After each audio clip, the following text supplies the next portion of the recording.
प्यारे बच्चों, हुण तक आपां 2 ਅਤੇ 3 ਅੱਖਰਾਂ ਨਾਲ ਬਣੇ ਮੁਕਤਾ ਸ਼ਬਦਾਂ ਨੂੰ ਪੜ੍ਹਨਾ ਸਿੱਖ ਚੁੱਕੇ ਹਾਂ।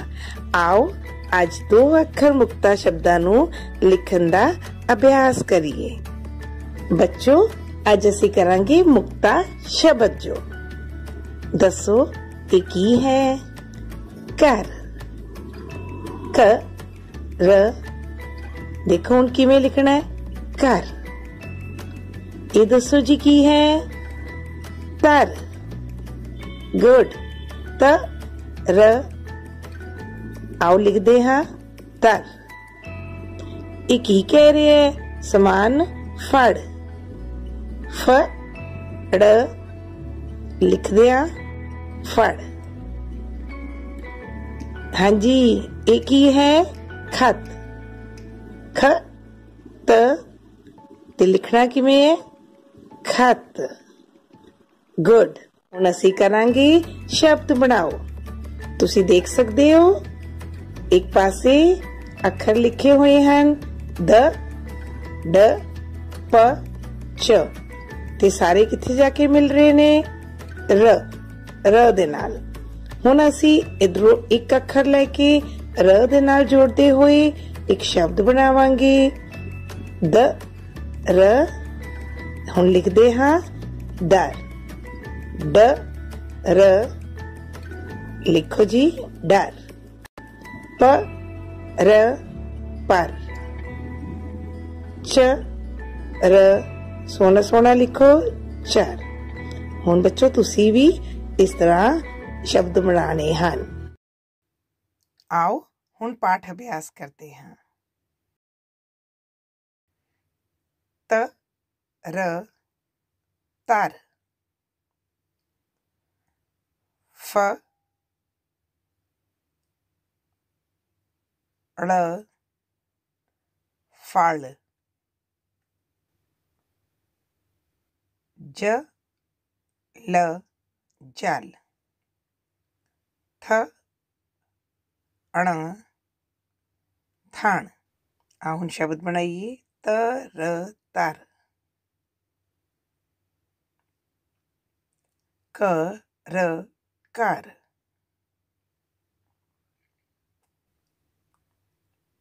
द र दर। प र पर।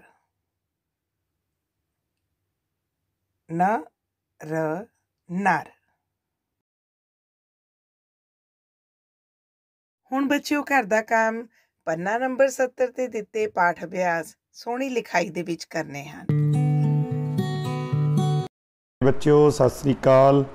आपां कर रहे हैं जमात पहली विशा गणित। गणित की पुस्तक का पेज नंबर 50। इस दे उपर है कि तुहानू याद है। बच्चों भाव कि इस काम नू पहलां आपां कर चुके हाँ, उस काम की दोहराई है जिसका ये सवाल है 1 तो 9 तक गिनती लिखो।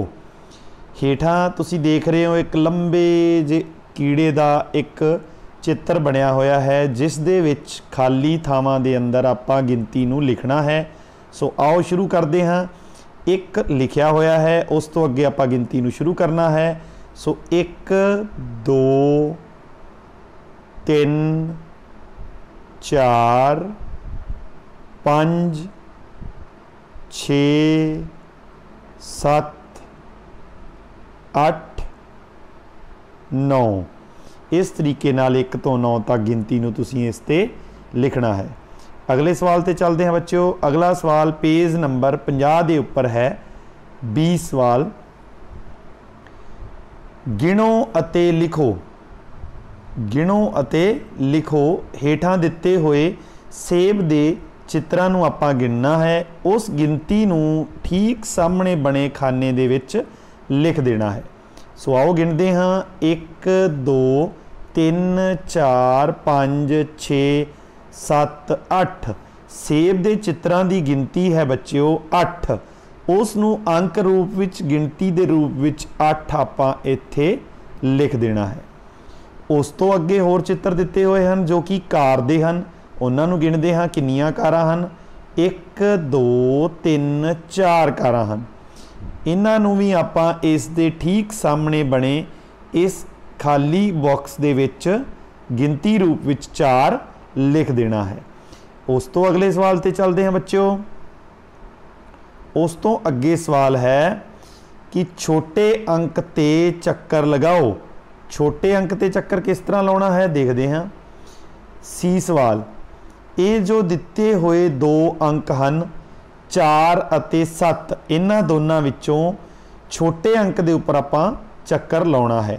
सो बच्चों अगर तुहाडे कोले 4 पेंसिलां हैं ते तुहाडे दोस्त कोले 7 पेंसिलां हैं, घट पेंसिलां की गिनती किहदे कोले है? तुहाडे कोले 4 पेंसिलां की गिनती है वो घट है 7 पेंसिलां नालों, इस करके 4 अंक छोटा है 7 नालों, इस दे उपर आपां चक्कर लगा देवांगे।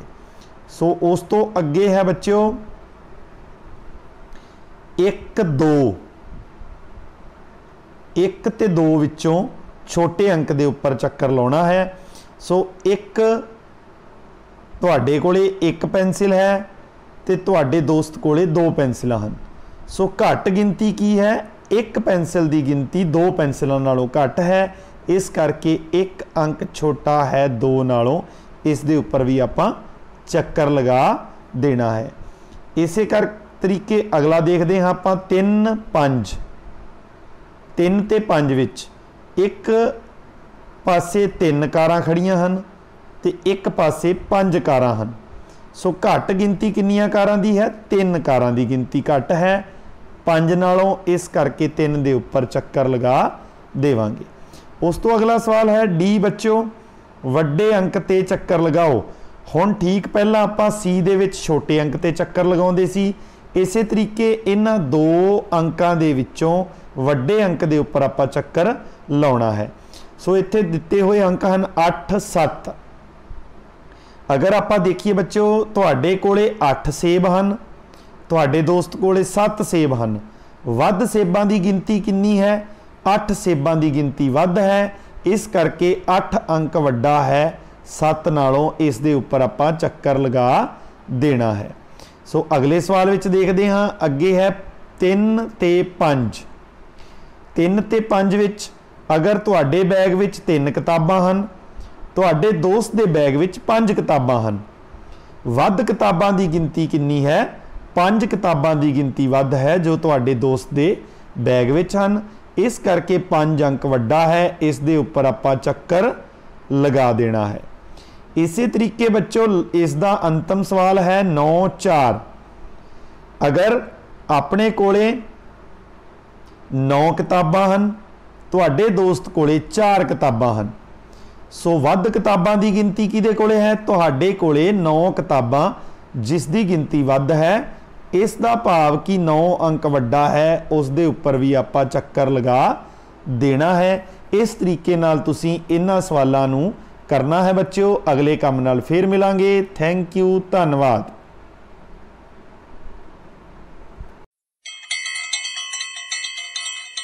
Good morning, ma'am. Good morning, children. Welcome to your English class. Children, today we will learn to write N. N, nest. You remember it? So, let's start. Look here, children. Feel the shape for N. It has a standing line. Then from top to bottom, downward, it has a slanting line. And again a standing line upward. N, net. N, nest. Come children, let us practice N. For writing N, we will draw a standing line. Then from the top to the bottom, we will draw a slanting line. Again from the bottom, upward, we will draw a standing line. It is N, net. N, nest. Look, we have a standing line. Then a slanting line downward like this. And a standing line upward. It is N, net. N, nest. Children, for writing N, we will draw a standing line up to the second blue line. Then from the top, we will draw a slanting line downward. And from the second blue line, we will draw a standing line upward. It is N, nest. N, net. For writing N, we will start from the red line. We will draw a standing line. Then a slanting line downward and a standing line upward. N. A standing line, a slanting line downward and a standing line upward. N. Look here.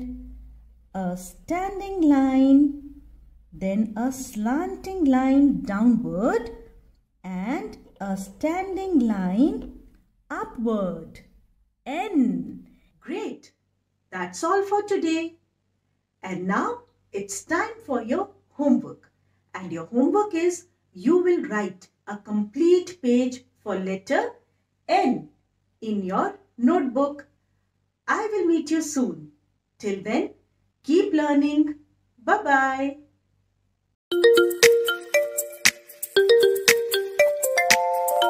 दूसरी जमात ਦੇ बहुत ही प्यारे विद्यार्थियों सत श्री अकाल। प्यारे बच्चियों ਹੁਣ तक ਤੁਸੀਂ ਸਾਰੀਆਂ ਮਾਤਰਾਵਾਂ ਅਤੇ ਲਗਾਖਰਾਂ ਬਾਰੇ ਬਹੁਤ ਹੀ ਚੰਗੀ ਤਰ੍ਹਾਂ ਪੜ੍ਹ ਚੁੱਕੇ ਹੋ। ਅੱਜ ਦੀ ਜਮਾਤ ਵਿੱਚ ਅਸੀਂ ਦੁੱਤ ਅੱਖਰਾਂ ਬਾਰੇ ਗੱਲ ਕਰਾਂਗੇ।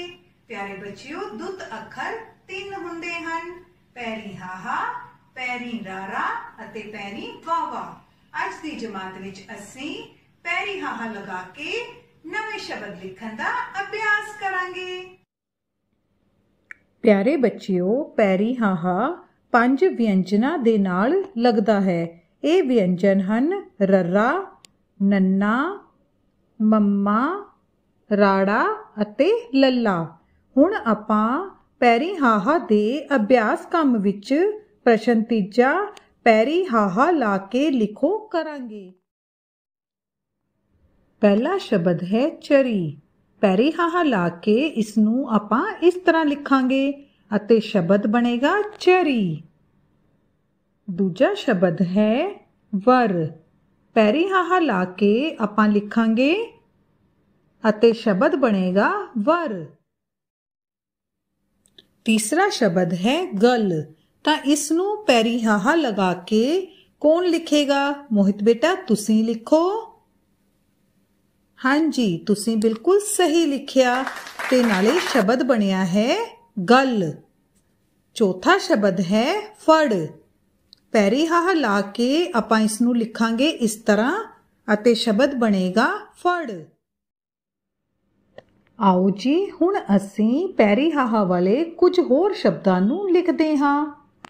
ਜੜ, ਕੜਾਹੀ, ਆਲਣਾ, ਪੜ, ਚੁੱਲਾ, ਬੁੱਲ, ਖੁੱਲਾ, ਗਾਲੜ। ਪਿਆਰੇ ਬੱਚਿਓ, ਕੀ ਤੁਸੀਂ ਗਾਲੜ ਨੂੰ ਵੇਖਿਆ ਹੈ? ਇਹ ਕਿੰਨੀ ਛੇਤੀ ਛੇਤੀ ਨੱਠ ਜਾਂਦੀ ਹੈ।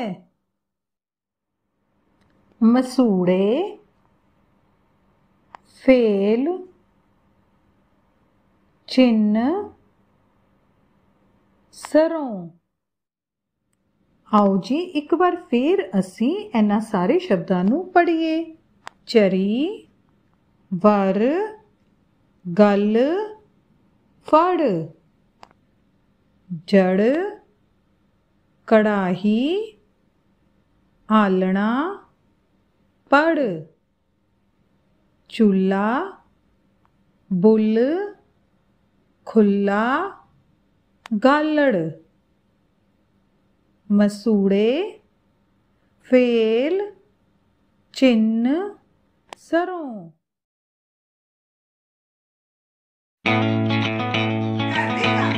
ਬੱਚਿਓ ਤੁਸੀਂ ਇਹਨਾਂ ਸਾਰੇ ਸ਼ਬਦਾਂ ਨੂੰ ਬਹੁਤ ਹੀ ਸੋਹਣੀ ਲਿਖਾਈ ਵਿੱਚ ਆਪਣੀ ਕਾਪੀਆਂ ਵਿੱਚ ਲਿਖਣਾ ਹੈ ਅਤੇ ਆਪਣੇ ਅਧਿਆਪਕ ਜੀ ਤੋਂ ਚੈੱਕ ਵੀ ਕਰਾਉਣਾ ਹੈ। ਧੰਨਵਾਦ ਪਿਆਰੇ ਬੱਚਿਓ, ਫੇਰ ਮਿਲਾਂਗੇ।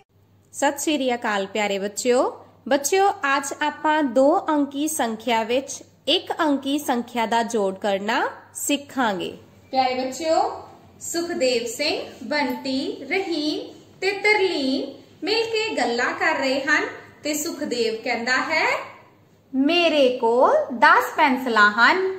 ਬੰਟੀ ਕਹਿੰਦਾ ਹੈ ਮੇਰੇ ਕੋਲ 8 ਪੈਨਸਲਾਂ ਹਨ।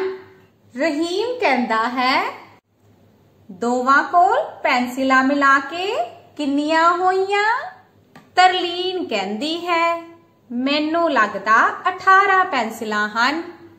ਰਹੀਮ ਕਹਿੰਦਾ ਆਓ ਫਿਰ ਇਹਨਾਂ ਨੂੰ ਗਿਣ ਕੇ ਦੇਖ ਲੈਨੇ ਹਾਂ। 10 ਪੈਨਸਿਲਾਂ, 11 12 13 14 15 16 17 18 ਪੈਨਸਿਲਾਂ ਹਨ 18। ਪਿਆਰੇ ਬੱਚਿਓ, ਹੁਣ ਆਪਾਂ ਇਸ ਨੂੰ ਸੰਖਿਆ ਪੱਟੀ ਨਾਲ ਵੀ ਕਰਕੇ ਦੇਖਦੇ ਹਾਂ।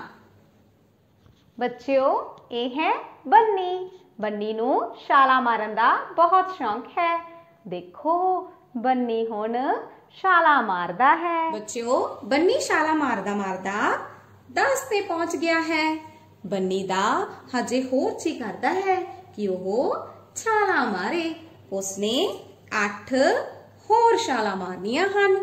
8 ਹੋਰ ਦਾ ਮਤਲਬ 10 ਛਾਲਾਂ ਮਾਰੀਆਂ, 8 ਹੋਰ ਜਮਾ 10 ਜਮਾ 8। ਤਾਂ ਬੱਚਿਓ ਦੇਖਦੇ ਹਾਂ ਜਦੋਂ ਬੰਨੀ 8 ਹੋਰ ਛਾਲਾਂ ਮਾਰਦਾ ਹੈ ਤਾਂ ਉਹ ਕਿੱਥੇ ਪਹੁੰਚ ਜਾਂਦਾ ਹੈ। ਬੱਚਿਓ, ਬੰਨੀ ਜਦੋਂ 10 ਤੇ ਖੜਾ ਹੋ ਕੇ ਪਹਿਲੀ ਛਾਲ ਮਾਰਦਾ ਹੈ ਤਾਂ ਉਹ ਪਹੁੰਚ ਜਾਂਦਾ ਹੈ 11 ਤੇ। ਬੰਨੀ ਦੂਸਰੀ ਛਾਲ ਮਾਰਦਾ ਹੈ ਤਾਂ ਪਹੁੰਚ ਜਾਂਦਾ ਹੈ 12 ਤੇ।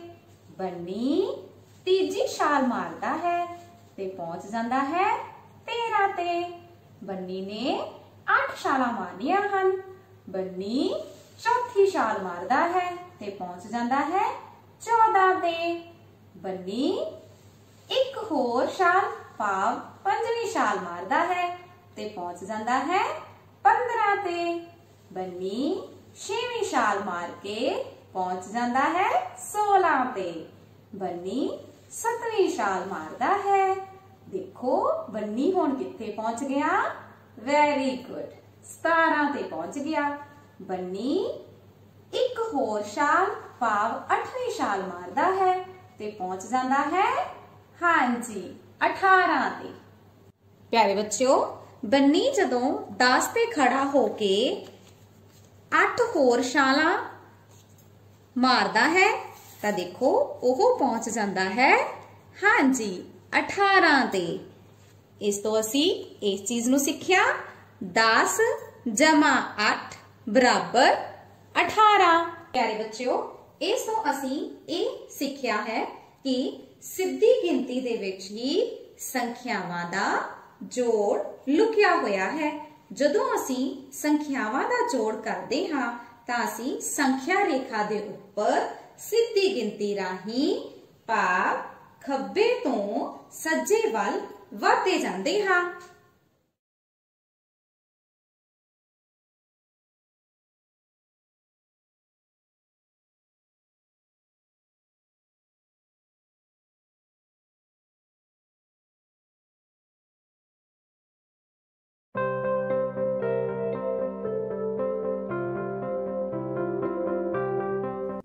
Where I am, where I am, find me, where I am. Here I am. Students, this is not a poem. This is a part of our today's topic. Today we will find the words hidden in the grid. Let's start. Children, a grid is given on the page number 43 of your textbook. Some pictures are also given here, and we have to find the words for these pictures in the grid. Children, now tell me, what is this? Yes, this is the picture of a net. At net. A pen. Pen. Next is a leg. Egg. Leg. Next, a den. Den. A hen. Hen. 10. 10. And last one is a jet. Jet. Okay? Children, now we will find these words in this grid. First we will find the words in the horizontal lines. Let's find in the first line by covering other lines. Now read the letters B, U, C, P, T, E, N. Yes, T-E-N. 10. Children, we have found one word, so we will encircle it. Now, moving to the next line. Again read the letters S, P, E, N. Yes, P-E-N. Pen. Children, we have found one more word, so we will encircle this. Moving to the next line. Yes, read the letters T, V, W, N, E, T. Yes, N-E-T. Net.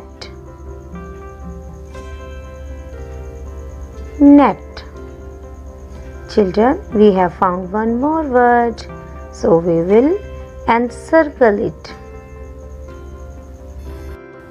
Moving to the next line, read the letters H, I, K, F, P, R, J. Children, there is no meaningful word in this line. Moving to the next line. E, L, D, H, M, V, E. There is also no meaningful word. Moving to next line. N, C, F, E, G, D, T. Again no meaningful word. Moving to next line. P, Q, H, V, N, O, J. Moving to next line. D, K, L, E, G. Yes, L, E, G. Children, we have found the word L-E-G. Leg. So we will encircle this word. Okay? Children, now we will find the words in the columns. Let's find in the first column B, S, T, H, E, N. H-E-N. Yes, children, we have found one more word, hen. So we will encircle it. Moving to the next column. Look carefully. There is no meaningful word. So moving to next column. No meaningful word. Next. Children, look carefully. No meaningful word. Next. Yes. Again no word. Yes. Again no meaningful word. Next. Children, look carefully. Yes, J-E-T, jet. Children, we have found one more word, jet. We will encircle it. Children, we have found 6 words and only one word is left. Can you find one more word? Yes. Here is the last word, den. D-E-N, den. So we will encircle this word. Okay? Children, we have found all these words in the grid. Ten, pen, net, hen, den, jet and leg. Now it's time for homework. Children, you have to encircle the words for the given pictures in the grid and write in the space given below. Keep learning. Bye-bye.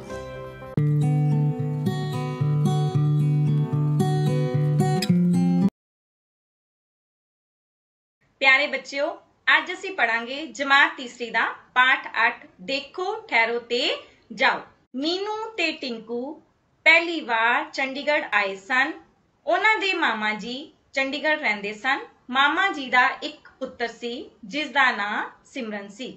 ਉਹ ਮੀਨੂ ਤੇ ਟਿੰਕੂ ਤੋਂ ਥੋੜਾ ਵੱਡਾ ਸੀ। ਸ਼ਾਮ ਨੂੰ ਸਿਮਰਨ ਉਹਨਾਂ ਨੂੰ ਬਾਜ਼ਾਰ ਘੁਮਾਉਣ ਲੈ ਗਿਆ। ਬਾਜ਼ਾਰ ਉਹਨਾਂ ਦੇ ਘਰ ਤੋਂ ਥੋੜੀ ਦੂਰ ਸੀ। ਬਾਜ਼ਾਰ ਜਾਣ ਲਈ ਉਹਨਾਂ ਨੇ ਇੱਕ ਸੜਕ ਪਾਰ ਕਰਨੀ ਸੀ। ਸੜਕ ਉੱਤੇ ਸਾਈਕਲਾਂ, ਸਕੂਟਰਾਂ, ਕਾਰਾਂ, ਟੈਂਪੂਆਂ ਅਤੇ ਰਿਕਸ਼ਿਆਂ ਦੀ ਭੀੜ ਸੀ। ਪੈਦਲ ਜਾਣ ਵਾਲੇ ਲੋਕਾਂ ਦੀ ਵੀ ਕਾਫੀ ਭੀੜ ਸੀ। ਤੁਰਦਿਆਂ ਤੁਰਦਿਆਂ ਮੀਨੂ ਨੇ ਕਿਹਾ, ਦੇਖੋ ਵੀਰੇ, ਸਾਹਮਣੇ ਕੀ ਹੋ ਰਿਹਾ ਹੈ? ਟਿੰਕੂ ਨੇ ਸਾਹਮਣੇ ਦੇਖਿਆ। ਚੌਕ ਤੇ 4 ਖੰਭੇ ਲੱਗੇ ਹੋਏ ਸਨ। ਇੱਕ ਖੰਭੇ ਉੱਤੇ ਕਦੇ ਲਾਲ ਬੱਤੀ ਜਗਦੀ ਸੀ, ਕਦੇ ਪੀਲੀ ਤੇ ਕਦੇ ਹਰੇ ਰੰਗ ਦੀ ਬੱਤੀ ਜਗਦੀ ਸੀ। ਮੀਨੂ ਤੇ ਟਿੰਕੂ ਹੈਰਾਨ ਹੋ ਗਏ। ਉਹ ਇੱਧਰ ਉੱਧਰ ਦੇਖਣ ਲੱਗੇ ਕਿ ਇਹਨਾਂ ਬੱਤੀਆਂ ਨੂੰ ਕੌਣ ਜਗਾ ਬੁਝਾ ਰਿਹਾ ਹੈ, ਪਰ ਉੱਥੇ ਤਾਂ ਕੋਈ ਨਹੀਂ ਸੀ। ਸਾਈਕਲਾਂ, ਸਕੂਟਰਾਂ ਤੇ ਕਾਰਾਂ ਵਾਲੇ ਲਾਲ ਰੰਗ ਦੀ ਬੱਤੀ ਦੇਖ ਕੇ ਰੁਕ ਜਾਂਦੇ ਸਨ। ਹਰੀ ਬੱਤੀ ਦੇ ਜਗਦਿਆਂ ਹੀ ਸਭ ਚੱਲ ਪੈਂਦੇ ਸਨ। ਦੋਹਾਂ ਦੀ ਸਮਝ ਵਿੱਚ ਕੁਝ ਨਹੀਂ ਆ ਰਿਹਾ ਸੀ। ਕੁਝ ਦੇਰ ਉਹ ਖੜੇ ਇਹ ਸਭ ਕੁਝ ਦੇਖਦੇ ਰਹੇ।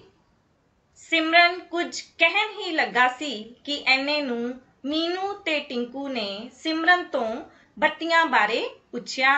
ਇਹ ਕਿਉਂ ਲਾਈਆਂ ਹਨ ਤੇ ਇਹ ਕਿਵੇਂ ਜਗਦੀਆਂ ਤੇ ਬੁਝਦੀਆਂ ਹਨ? ਸਿਮਰਨ ਤਾਂ ਪਹਿਲਾਂ ਹੀ ਉਹਨਾਂ ਨੂੰ ਇਹਨਾਂ ਬੱਤੀਆਂ ਬਾਰੇ ਦੱਸਣਾ ਚਾਹੁੰਦਾ ਸੀ। ਉਸਨੇ ਦੱਸਿਆ ਕਿ ਇਹ ਬੱਤੀਆਂ ਆਵਾਜਾਈ ਨੂੰ ਚੰਗੀ ਤਰ੍ਹਾਂ ਚਲਾਉਣ ਲਈ ਹਨ। ਦੇਖੋ, ਉਹ ਲਾਲ ਬੱਤੀ ਹੋ ਗਈ ਹੈ। ਇਧਰੋਂ ਜਾਣ ਵਾਲੇ ਸਾਰੇ ਰੁਕ ਗਏ ਹਨ। ਪੀਲੀ ਬੱਤੀ ਹੋਣ ਉੱਤੇ ਇਹ ਸਭ ਚੱਲਣ ਲਈ ਤਿਆਰ ਹੋਣਗੇ ਤੇ ਹਰੀ ਬੱਤੀ ਹੋਣ ਨਾਲ ਸਭ ਚੱਲ ਪੈਣਗੇ। ਇਸ ਤਰ੍ਹਾਂ ਕਰਨ ਨਾਲ ਸੜਕ ਉੱਤੇ ਕੋਈ ਦੁਰਘਟਨਾ ਨਹੀਂ ਹੁੰਦੀ। ਸਿਮਰਨ ਨੇ ਉਹਨਾਂ ਨੂੰ ਸੜਕ ਉੱਤੇ ਚੱਲਣ ਦੇ ਹੋਰ ਵੀ ਨਿਯਮ ਸਮਝਾਏ। ਸਿਮਰਨ ਨੇ ਦੱਸਿਆ, ਸਾਨੂੰ ਸਦਾ ਆਪਣੇ ਖੱਬੇ ਹੱਥ ਚੱਲਣਾ ਚਾਹੀਦਾ ਹੈ।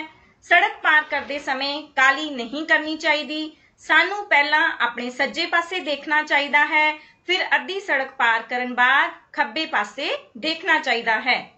ਜੇਕਰ ਸੜਕ ਖਾਲੀ ਨਾ ਹੋਵੇ ਤਾਂ ਸਾਨੂੰ ਰੁਕ ਜਾਣਾ ਚਾਹੀਦਾ ਹੈ। ਚੌਕ ਵਿੱਚ ਪੈਦਲ ਚੱਲਣ ਵਾਲਿਆਂ ਲਈ ਸੜਕ ਉੱਤੇ ਨਿਸ਼ਾਨ ਲੱਗੇ ਹੁੰਦੇ ਹਨ। ਇਹਨਾਂ ਨੂੰ ਜ਼ੈਬਰਾ ਕ੍ਰਾਸਿੰਗ ਕਹਿੰਦੇ ਹਨ। ਸਿਮਰਨ ਨੇ ਇਹ ਵੀ ਦੱਸਿਆ ਕਿ ਜੇਕਰ ਕਿਸੇ ਚੌਕ ਵਿੱਚ ਸਿਪਾਹੀ ਖੜਾ ਹੋਵੇ ਤਾਂ ਸਾਨੂੰ ਉਸ ਦੇ ਹੱਥਾਂ ਦੇ ਇਸ਼ਾਰਿਆਂ ਅਨੁਸਾਰ ਚੱਲਣਾ ਚਾਹੀਦਾ ਹੈ। ਅੱਜਕੱਲ ਦੇ ਸਕੂਲਾਂ ਦੇ ਬੱਚਿਆਂ ਨੂੰ ਤਾਂ ਇਸ ਬਾਰੇ ਸਿਖਲਾਈ ਵੀ ਦਿੱਤੀ ਜਾਂਦੀ ਹੈ। ਮੀਨੂ ਤੇ ਟਿੰਕੂ ਨੇ ਕਿਹਾ, ਵੀਰ ਜੀ ਹੁਣ ਅਸੀਂ ਸਭ ਸਮਝ ਗਏ ਹਾਂ। ਇਸੇ ਖੁਸ਼ੀ ਵਿੱਚ ਬਾਜ਼ਾਰੋਂ ਆਈਸਕ੍ਰੀਮ ਖਾਂਦੇ ਹਾਂ। ਸਿਮਰਨ ਨੇ ਕਿਹਾ।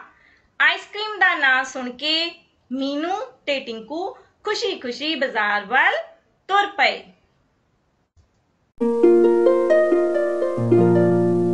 ਸਤਿ ਸ਼੍ਰੀ ਅਕਾਲ ਪਿਆਰੇ ਬੱਚਿਓ। ਅੱਜ ਆਪਾਂ ਘਟਾਓ ਦੇ ਗੁਣਾਂ ਬਾਰੇ ਜਾਣਾਂਗੇ। ਬੰਟੀ ਕੋਲ ਹਨ 5 ਪੈਨਸਲਾਂ। ਬੰਟੀ ਆਪਣੀ ਇੱਕ ਪੈਨਸਲ ਰਹੀਮ ਨੂੰ ਦੇ ਦਿੰਦਾ ਹੈ। ਆਓ ਦੇਖਦੇ ਹਾਂ ਹੁਣ ਬੰਟੀ ਕੋਲ ਕਿੰਨੀਆਂ ਪੈਨਸਲਾਂ ਰਹਿ ਗਈਆਂ ਹਨ। 1 2 3 4 ਭਾਵ 5 ਘਟਾਓ 1 ਬਰਾਬਰ 4। ਬੱਚਿਓ ਇਸ ਤੋਂ ਅਸੀਂ ਇਹ ਸਿੱਖਿਆ ਹੈ ਕਿਸੇ ਸੰਖਿਆ ਵਿੱਚ 1 ਘਟਾਉਣ ਤੇ ਪਿਛਲੀ ਸੰਖਿਆ ਪ੍ਰਾਪਤ ਹੁੰਦੀ ਹੈ। ਬੱਚਿਓ ਸੰਖਿਆ ਚਾਹੇ ਜਿੰਨੀ ਮਰਜ਼ੀ ਵੱਡੀ ਹੋਵੇ ਉਸ ਵਿੱਚੋਂ 1 ਘਟਾਉਣ ਤੇ ਹਮੇਸ਼ਾ ਪਿਛਲੀ ਸੰਖਿਆ ਪ੍ਰਾਪਤ ਹੁੰਦੀ ਹੈ। ਆਓ ਦੇਖੀਏ। ਰਹੀਮ ਕੋਲ ਹਨ 847 ਰੁਪਏ। ਰਹੀਮ ਆਪਣੇ ਰੁਪਈਆਂ ਵਿੱਚੋਂ 1 ਰੁਪਇਆ ਖਰਚ ਕਰ ਲੈਂਦਾ ਹੈ। ਭਾਵ 847 ਘਟਾਓ 1। ਦੇਖੋ ਹੁਣ ਰਹੀਮ ਕੋਲ ਕਿੰਨੇ ਰੁਪਏ ਰਹਿ ਗਏ? ਹਾਂਜੀ 846। 847 ਘਟਾਓ 1 ਬਰਾਬਰ 846। ਬੰਟੀ ਕੋਲ ਹਨ 736 ਰੁਪਏ। ਬੰਟੀ ਆਪਣੇ ਰੁਪਈਆਂ ਵਿੱਚੋਂ 1 ਰੁਪਇਆ ਖਰਚ ਕਰ ਲੈਂਦਾ ਹੈ। ਭਾਵ 736 ਘਟਾਓ 1। ਦੇਖੋ ਹੁਣ ਬੰਟੀ ਕੋਲ ਕਿੰਨੇ ਰੁਪਏ ਰਹਿ ਗਏ? ਹਾਂਜੀ 735। 736 ਘਟਾਓ 1 ਬਰਾਬਰ 735। ਇਸ ਤਰ੍ਹਾਂ ਬੱਚਿਓ ਸਾਨੂੰ 847 ਵਿੱਚ 1 ਘਟਾਉਣ ਤੇ ਅਤੇ 736 ਵਿੱਚੋਂ 1 ਘਟਾਉਣ ਤੇ ਪਿਛਲੀ ਸੰਖਿਆ ਪ੍ਰਾਪਤ ਹੋਈ। ਬੰਟੀ ਕੋਲ ਹਨ 6 ਪੈਨਸਲਾਂ। ਹੁਣ ਬੰਟੀ ਨੇ ਆਪਣੀ ਕੋਈ ਵੀ ਪੈਨਸਲ ਕਿਸੇ ਨੂੰ ਨਹੀਂ ਦਿੱਤੀ, ਇਸ ਲਈ ਬੰਟੀ ਕੋਲ ਹਨ 6 ਪੈਨਸਲਾਂ। ਭਾਵ 6 ਘਟਾਓ 0 ਬਰਾਬਰ 6। ਇਸ ਤਰ੍ਹਾਂ ਬੱਚਿਓ ਕਿਸੇ ਸੰਖਿਆ ਵਿੱਚ 0 ਘਟਾਉਣ ਤੇ ਕੋਈ ਫਰਕ ਨਹੀਂ ਪੈਂਦਾ। ਆਓ ਦੇਖੀਏ। ਰਹੀਮ ਕੋਲ ਹਨ 125 ਰੁਪਏ। ਰਹੀਮ ਨੇ ਆਪਣੇ ਰੁਪਈਆਂ ਵਿੱਚੋਂ ਕੋਈ ਵੀ ਰੁਪਇਆ ਖਰਚ ਨਹੀਂ ਕੀਤਾ। ਭਾਵ 125 ਘਟਾਓ 0। ਦੇਖੋ ਰਹੀਮ ਕੋਲ ਕਿੰਨੇ ਰੁਪਏ ਹਨ? ਹਾਂਜੀ 125 ਰੁਪਏ। 125 ਘਟਾਓ 0 ਬਰਾਬਰ 125। ਬੰਟੀ ਕੋਲ ਹਨ 147 ਰੁਪਏ।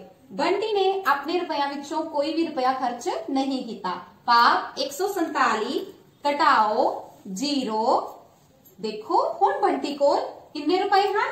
ਹਾਂਜੀ 147। 147 ਘਟਾਓ 0 ਬਰਾਬਰ 147। ਬੱਚਿਓ ਇਸ ਤਰ੍ਹਾਂ 125 ਅਤੇ 147 ਵਿੱਚ 0 ਘਟਾਉਣ ਤੇ ਕੋਈ ਫਰਕ ਨਹੀਂ ਪਿਆ। ਬੰਟੀ ਕੋਲ ਹਨ 7 ਪੈਨਸਲਾਂ। ਬੰਟੀ ਆਪਣੀਆਂ ਸਾਰੀਆਂ ਪੈਨਸਲਾਂ ਰਹੀਮ ਨੂੰ ਦੇ ਦਿੰਦਾ ਹੈ। ਭਾਵ 7 ਘਟਾਓ 7 ਬਰਾਬਰ 0। ਬੱਚਿਓ ਇਸ ਤੋਂ ਅਸੀਂ ਇਹ ਸਿੱਖਿਆ ਹੈ ਕਿਸੇ ਸੰਖਿਆ ਵਿੱਚ ਉਹੀ ਸੰਖਿਆ ਘਟਾਉਣ ਤੇ 0 ਪ੍ਰਾਪਤ ਹੁੰਦੀ ਹੈ। ਆਓ ਦੇਖੀਏ। ਰਹੀਮ ਕੋਲ ਹਨ 375 ਰੁਪਏ। ਰਹੀਮ ਆਪਣੇ 375 ਰੁਪਏ ਖਰਚ ਕਰ ਦਿੰਦਾ ਹੈ। ਭਾਵ 375 ਘਟਾਓ 375। ਦੇਖੋ ਹੁਣ ਰਹੀਮ ਕੋਲ ਕਿੰਨੇ ਰੁਪਏ ਹਨ? ਕੁਝ ਵੀ ਨਹੀਂ। ਭਾਵ 0। 375 ਘਟਾਓ 375 ਬਰਾਬਰ 0। ਬੰਟੀ ਕੋਲ ਹਨ 215 ਰੁਪਏ। ਬੰਟੀ ਨੇ ਆਪਣੇ 215 ਰੁਪਏ ਖਰਚ ਕਰ ਲਏ। ਭਾਵ 215 ਘਟਾਓ 215। ਦੇਖੋ ਹੁਣ ਬੰਟੀ ਕੋਲ ਕਿੰਨੇ ਰੁਪਏ ਹਨ? ਕੁਝ ਵੀ ਨਹੀਂ। 0। 215 ਘਟਾਓ 215 ਬਰਾਬਰ 0। ਇਸ ਤਰ੍ਹਾਂ ਬੱਚਿਓ 375 ਵਿੱਚੋਂ ਉਹੀ ਸੰਖਿਆ ਘਟਾਉਣ ਤੇ ਅਤੇ 215 ਵਿੱਚੋਂ ਉਹੀ ਸੰਖਿਆ ਘਟਾਉਣ ਤੇ 0 ਪ੍ਰਾਪਤ ਹੋਈ। ਪਿਆਰੇ ਬੱਚਿਓ ਦੱਸੇ ਹੋਏ ਤਰੀਕੇ ਦੇ ਅਨੁਸਾਰ ਤੁਸੀਂ ਘਰ ਦੇ ਵਿੱਚ ਪੇਜ ਨੰਬਰ 63 ਤੋਂ ਪਹਿਲਾ ਸਵਾਲ ਇਸ ਦਾ ਚੌਥਾ ਭਾਗ, ਦੂਜਾ ਸਵਾਲ ਇਸ ਦੇ 6ਵੇਂ ਭਾਗ ਨੂੰ ਆਪਣੀਆਂ ਕਾਪੀਆਂ ਤੇ ਹੱਲ ਕਰਨਾ ਹੈ। ਧੰਨਵਾਦ।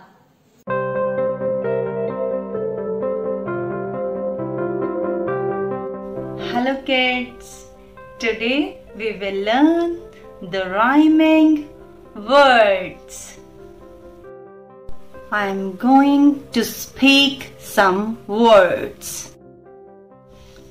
Sun, one, run, bun, done. The last sound of all the words is same. They are rhyming words. Remember, the last letters do not matter. It is the last sound that matters. The last sound of all the words is un. Let's practice more. Same, same, same. Lame, lame. Fame, fame. Aim, aim, came. The last sound of all these words is aim, so they are rhyming words. Now it's your turn. Tell me, are they rhyming words? Food, wood. Here in food, double O is giving a long sound. Food. But in wood, double O is giving a short sound. Food, food. Wood, wood. So they are not rhyming words. The rhyming words of food are mood, rude. Food, mood, rude.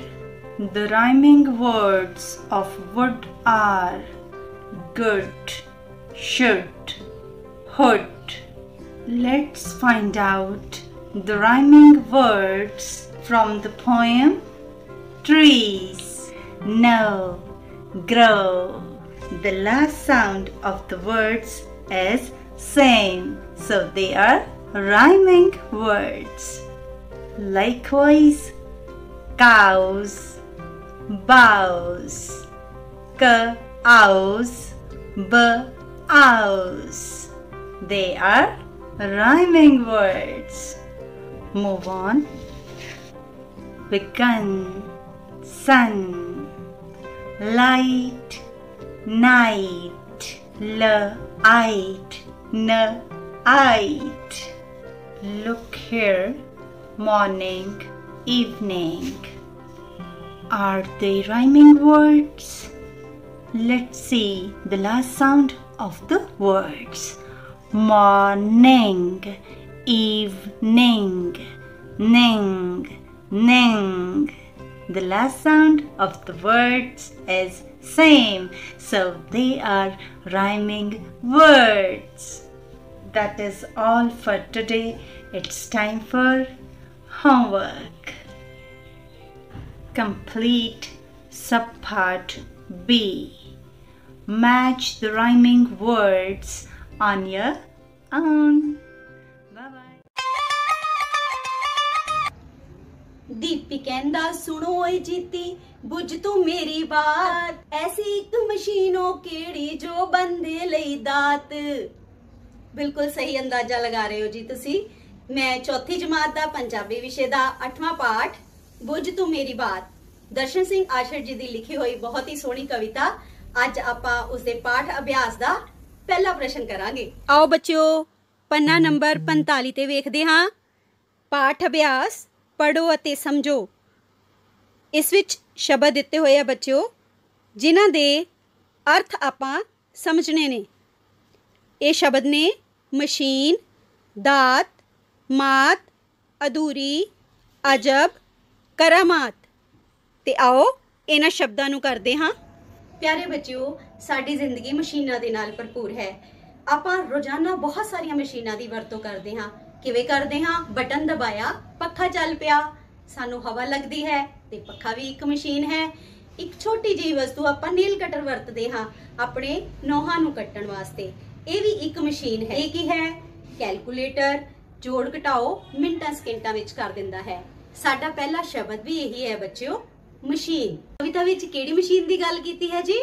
Computer ਦੀ। ਤੇ ਲਿਖੋ ਜੀ ਫੇਰ, machine ਪੇਚਾਂ ਅਤੇ ਪੁਰਜ਼ਿਆਂ ਤੋਂ ਬਣਿਆ ਉਹ ਜੰਤਰ ਜਿਸ ਨਾਲ ਕੋਈ ਕੰਮ ਜਲਦੀ ਤੇ ਆਸਾਨੀ ਨਾਲ ਹੋ ਜਾਂਦਾ ਹੈ। ਇਹ ਹੈ ਲੈਪਟਾਪ, ਜਿਸ ਦੇ ਉੱਤੇ ਆਪਾਂ ਬਹੁਤ ਸਾਰਾ ਕੰਮ ਜਿਵੇਂ ਕਿ ਕੋਈ ਗੀਤ, ਸੰਗੀਤ, ਜੋੜ ਘਟਾਓ, ਚਾਹੇ ਉਹ ਗਣਿਤ ਦਾ ਹੋਵੇ, ਚਾਹੇ ਉਹ ਟਾਈਪ ਕਰਨ ਦਾ ਹੋਵੇ, ਸਾਰਾ ਕੁਝ ਇੱਕ ਹੀ ਮਸ਼ੀਨ ਕਰ ਦਿੰਦੀ ਹੈ। ਤੇ ਸਾਡਾ ਅਗਲਾ ਸ਼ਬਦ ਵੀ ਇਹੀ ਹੈ ਬੱਚਿਓ, ਦਾਤ। ਤੇ ਆਪਣੀ ਕਵਿਤਾ ਵਿੱਚ ਇਹ ਸ਼ਬਦ ਕਿੱਥੇ ਆਇਆ ਹੈ?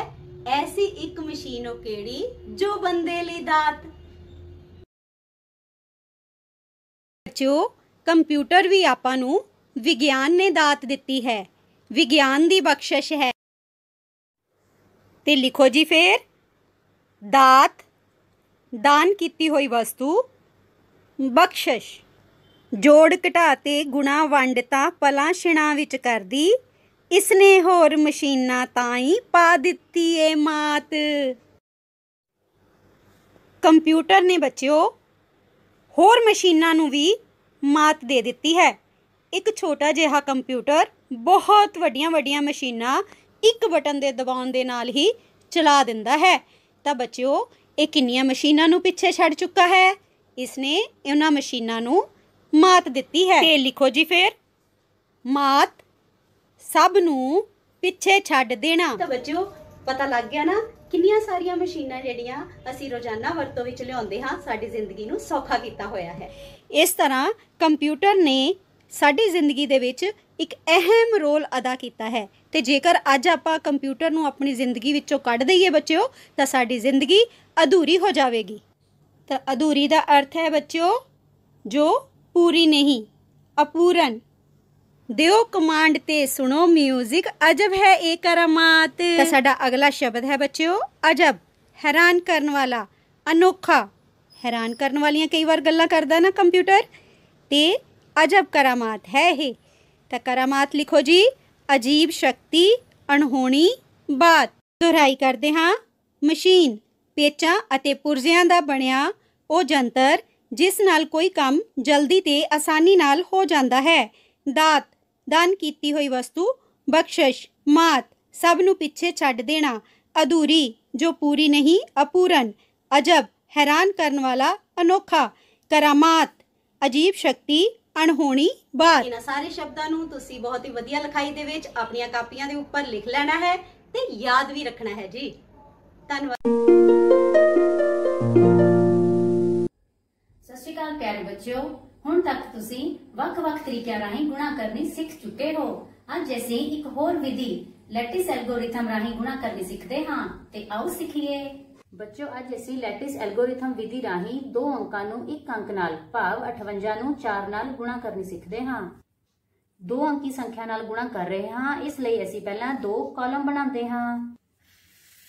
ਇਸ ਤਰ੍ਹਾਂ ਬੱਚਿਓ ਅਸੀਂ 2 ਕਾਲਮ ਬਣਾ ਲੈਂਦੇ ਹਾਂ। दूसरी संख्या 1 अंकी है, इसलिए ਅਸੀਂ ਬੱਚਿਓ ਇੱਕ ਹੀ ਕਤਾਰ ਬਣਾਈ ਹੈ। ਹੁਣ ਗੁਣਾ ਕਰਨ ਲਈ ਬੱਚਿਓ ਇਸ ਵਿੱਚ ਅਸੀਂ ਇਸ ਤਰ੍ਹਾਂ ਵਿਕਰਨ ਬਣਾ ਲੈਂਦੇ ਹਾਂ। ਹੁਣ ਅਸੀਂ ਬੱਚਿਓ ਇਹਨਾਂ ਵਿਕਰਨਾਂ ਵਿੱਚ ਅਲੱਗ-ਅਲੱਗ ਰੰਗ ਲੈ ਲੈਂਦੇ ਹਾਂ, ਕਿਉਂਕਿ ਅਲੱਗ-ਅਲੱਗ ਰੰਗ ਸਾਨੂੰ ਅਲੱਗ-ਅਲੱਗ ਸਥਾਨ ਬਾਰੇ ਦੱਸ ਰਹੇ ਹਨ। ਗੁਲਾਬੀ ਰੰਗ ਇਕਾਈ ਦਾ ਸਥਾਨ ਹੈ, ਨੀਲਾ ਰੰਗ ਦਹਾਈ ਦਾ ਸਥਾਨ ਹੈ ਤੇ ਹਰਾ ਰੰਗ ਸੈਂਕੜੇ ਦਾ ਸਥਾਨ ਹੈ। ਬੱਚਿਓ, ਹੁਣ ਅਸੀਂ ਪਹਿਲੀ ਸੰਖਿਆ 58 ਨੂੰ ਖਾਨਿਆਂ ਦੇ ਉੱਪਰ ਖੱਬੇ ਤੋਂ ਸੱਜੇ ਇਸ ਤਰ੍ਹਾਂ ਰੱਖ ਲੈਂਦੇ ਹਾਂ। ਦੂਜੀ ਸੰਖਿਆ 4 ਨੂੰ ਬੱਚਿਓ ਅਸੀਂ ਕਤਾਰ ਦੇ ਸਾਹਮਣੇ ਲਿਖ ਲੈਂਦੇ ਹਾਂ। ਹੁਣ ਬੱਚਿਓ ਅਸੀਂ ਗੁਣਾ ਕਰਨੀ ਸ਼ੁਰੂ ਕਰਦੇ ਹਾਂ। 4 ਗੁਣਾ 8 ਬਰਾਬਰ 32। ਉੱਤਰ 32 ਨੂੰ ਬੱਚਿਓ ਅਸੀਂ ਵਿਕਰਨੀ ਖਾਨਿਆਂ ਵਿੱਚ ਇਸ ਢੰਗ ਨਾਲ ਲਿਖਦੇ ਹਾਂ। 32 ਦਾ 3 ਉੱਪਰ ਤੇ 2 ਹੇਠਾਂ ਲਿਖਦੇ ਹਾਂ। ਹੁਣ 4 ਗੁਣਾ 5 ਬਰਾਬਰ 20 ਹੁੰਦਾ ਹੈ। ਉੱਤਰ 20 ਨੂੰ ਬੱਚਿਓ ਅਸੀਂ ਵਿਕਰਨੀ ਖਾਨਿਆਂ ਵਿੱਚ ਇਸ ਢੰਗ ਨਾਲ ਲਿਖਦੇ ਹਾਂ। 2 ਉੱਪਰ ਤੇ 0 ਹੇਠਾਂ। ਹੁਣ ਅਸੀਂ ਉੱਤਰ ਪਤਾ ਕਰਨ ਲਈ ਬੱਚਿਓ ਇੱਕ ਹੀ ਰੰਗ ਦੇ ਵਿਕਰਨੀ ਖਾਨਿਆਂ ਦੇ ਅੰਕਾਂ ਦਾ ਜੋੜ ਕਰਦੇ ਹਾਂ। इकाई के स्थान ਲਈ ਬੱਚਿਓ गुलाबी रंग के खाने का अंक ਅਸੀਂ 2 लिखते हाँ। दहाई के स्थान ਲਈ ਬੱਚਿਓ नीले खानिਆਂ ਦੇ विकरणी अंक 0 जमा 3 बराबर 3 लिखते हाँ। सैकड़े के स्थान ਲਈ हरे रंग के खाने का अंक 2 लिखते हाँ। उत्तर लिखण ਲਈ ਬੱਚਿਓ ਹੁਣ ਅਸੀਂ ਇਹਨਾਂ ਅੰਕਾਂ ਨੂੰ ਇਕੱਠਾ ਕਰਦੇ ਹਾਂ। 2 सैकड़े, 3 दहाइयां, 2 इकाइयां। इस तरह बच्चों ਅਸੀਂ लैटिस एल्गोरिथम विधि राही देखा 58 गुणा 4 बराबर 232 उत्तर आता है। ਹੁਣ ਬੱਚਿਓ ਤੁਸੀਂ ਦੇਖ ਰਹੇ ਹੋ ਜਦੋਂ ਅਸੀਂ ਦੋ ਅੰਕਾਂ ਨੂੰ ਇੱਕ ਅੰਕ ਨਾਲ ਗੁਣਾ ਕੀਤੀ ਸੀ ਤਾਂ ਅਸੀਂ ਦੋ ਕਾਲਮ ਬਣਾਏ ਸਨ ਤੇ ਇੱਕ ਕਤਾਰ ਬਣਾਈ ਸੀ। ਹੁਣ ਬੱਚਿਓ ਅਸੀਂ ਲੈਟਿਸ ਐਲਗੋਰਿਥਮ ਵਿਧੀ ਦੇ ਰਾਹੀਂ ਹੀ ਦੋ ਅੰਕਾਂ ਨੂੰ ਦੋ ਅੰਕਾਂ ਨਾਲ ਗੁਣਾ ਕਰਨੀ ਹੈ।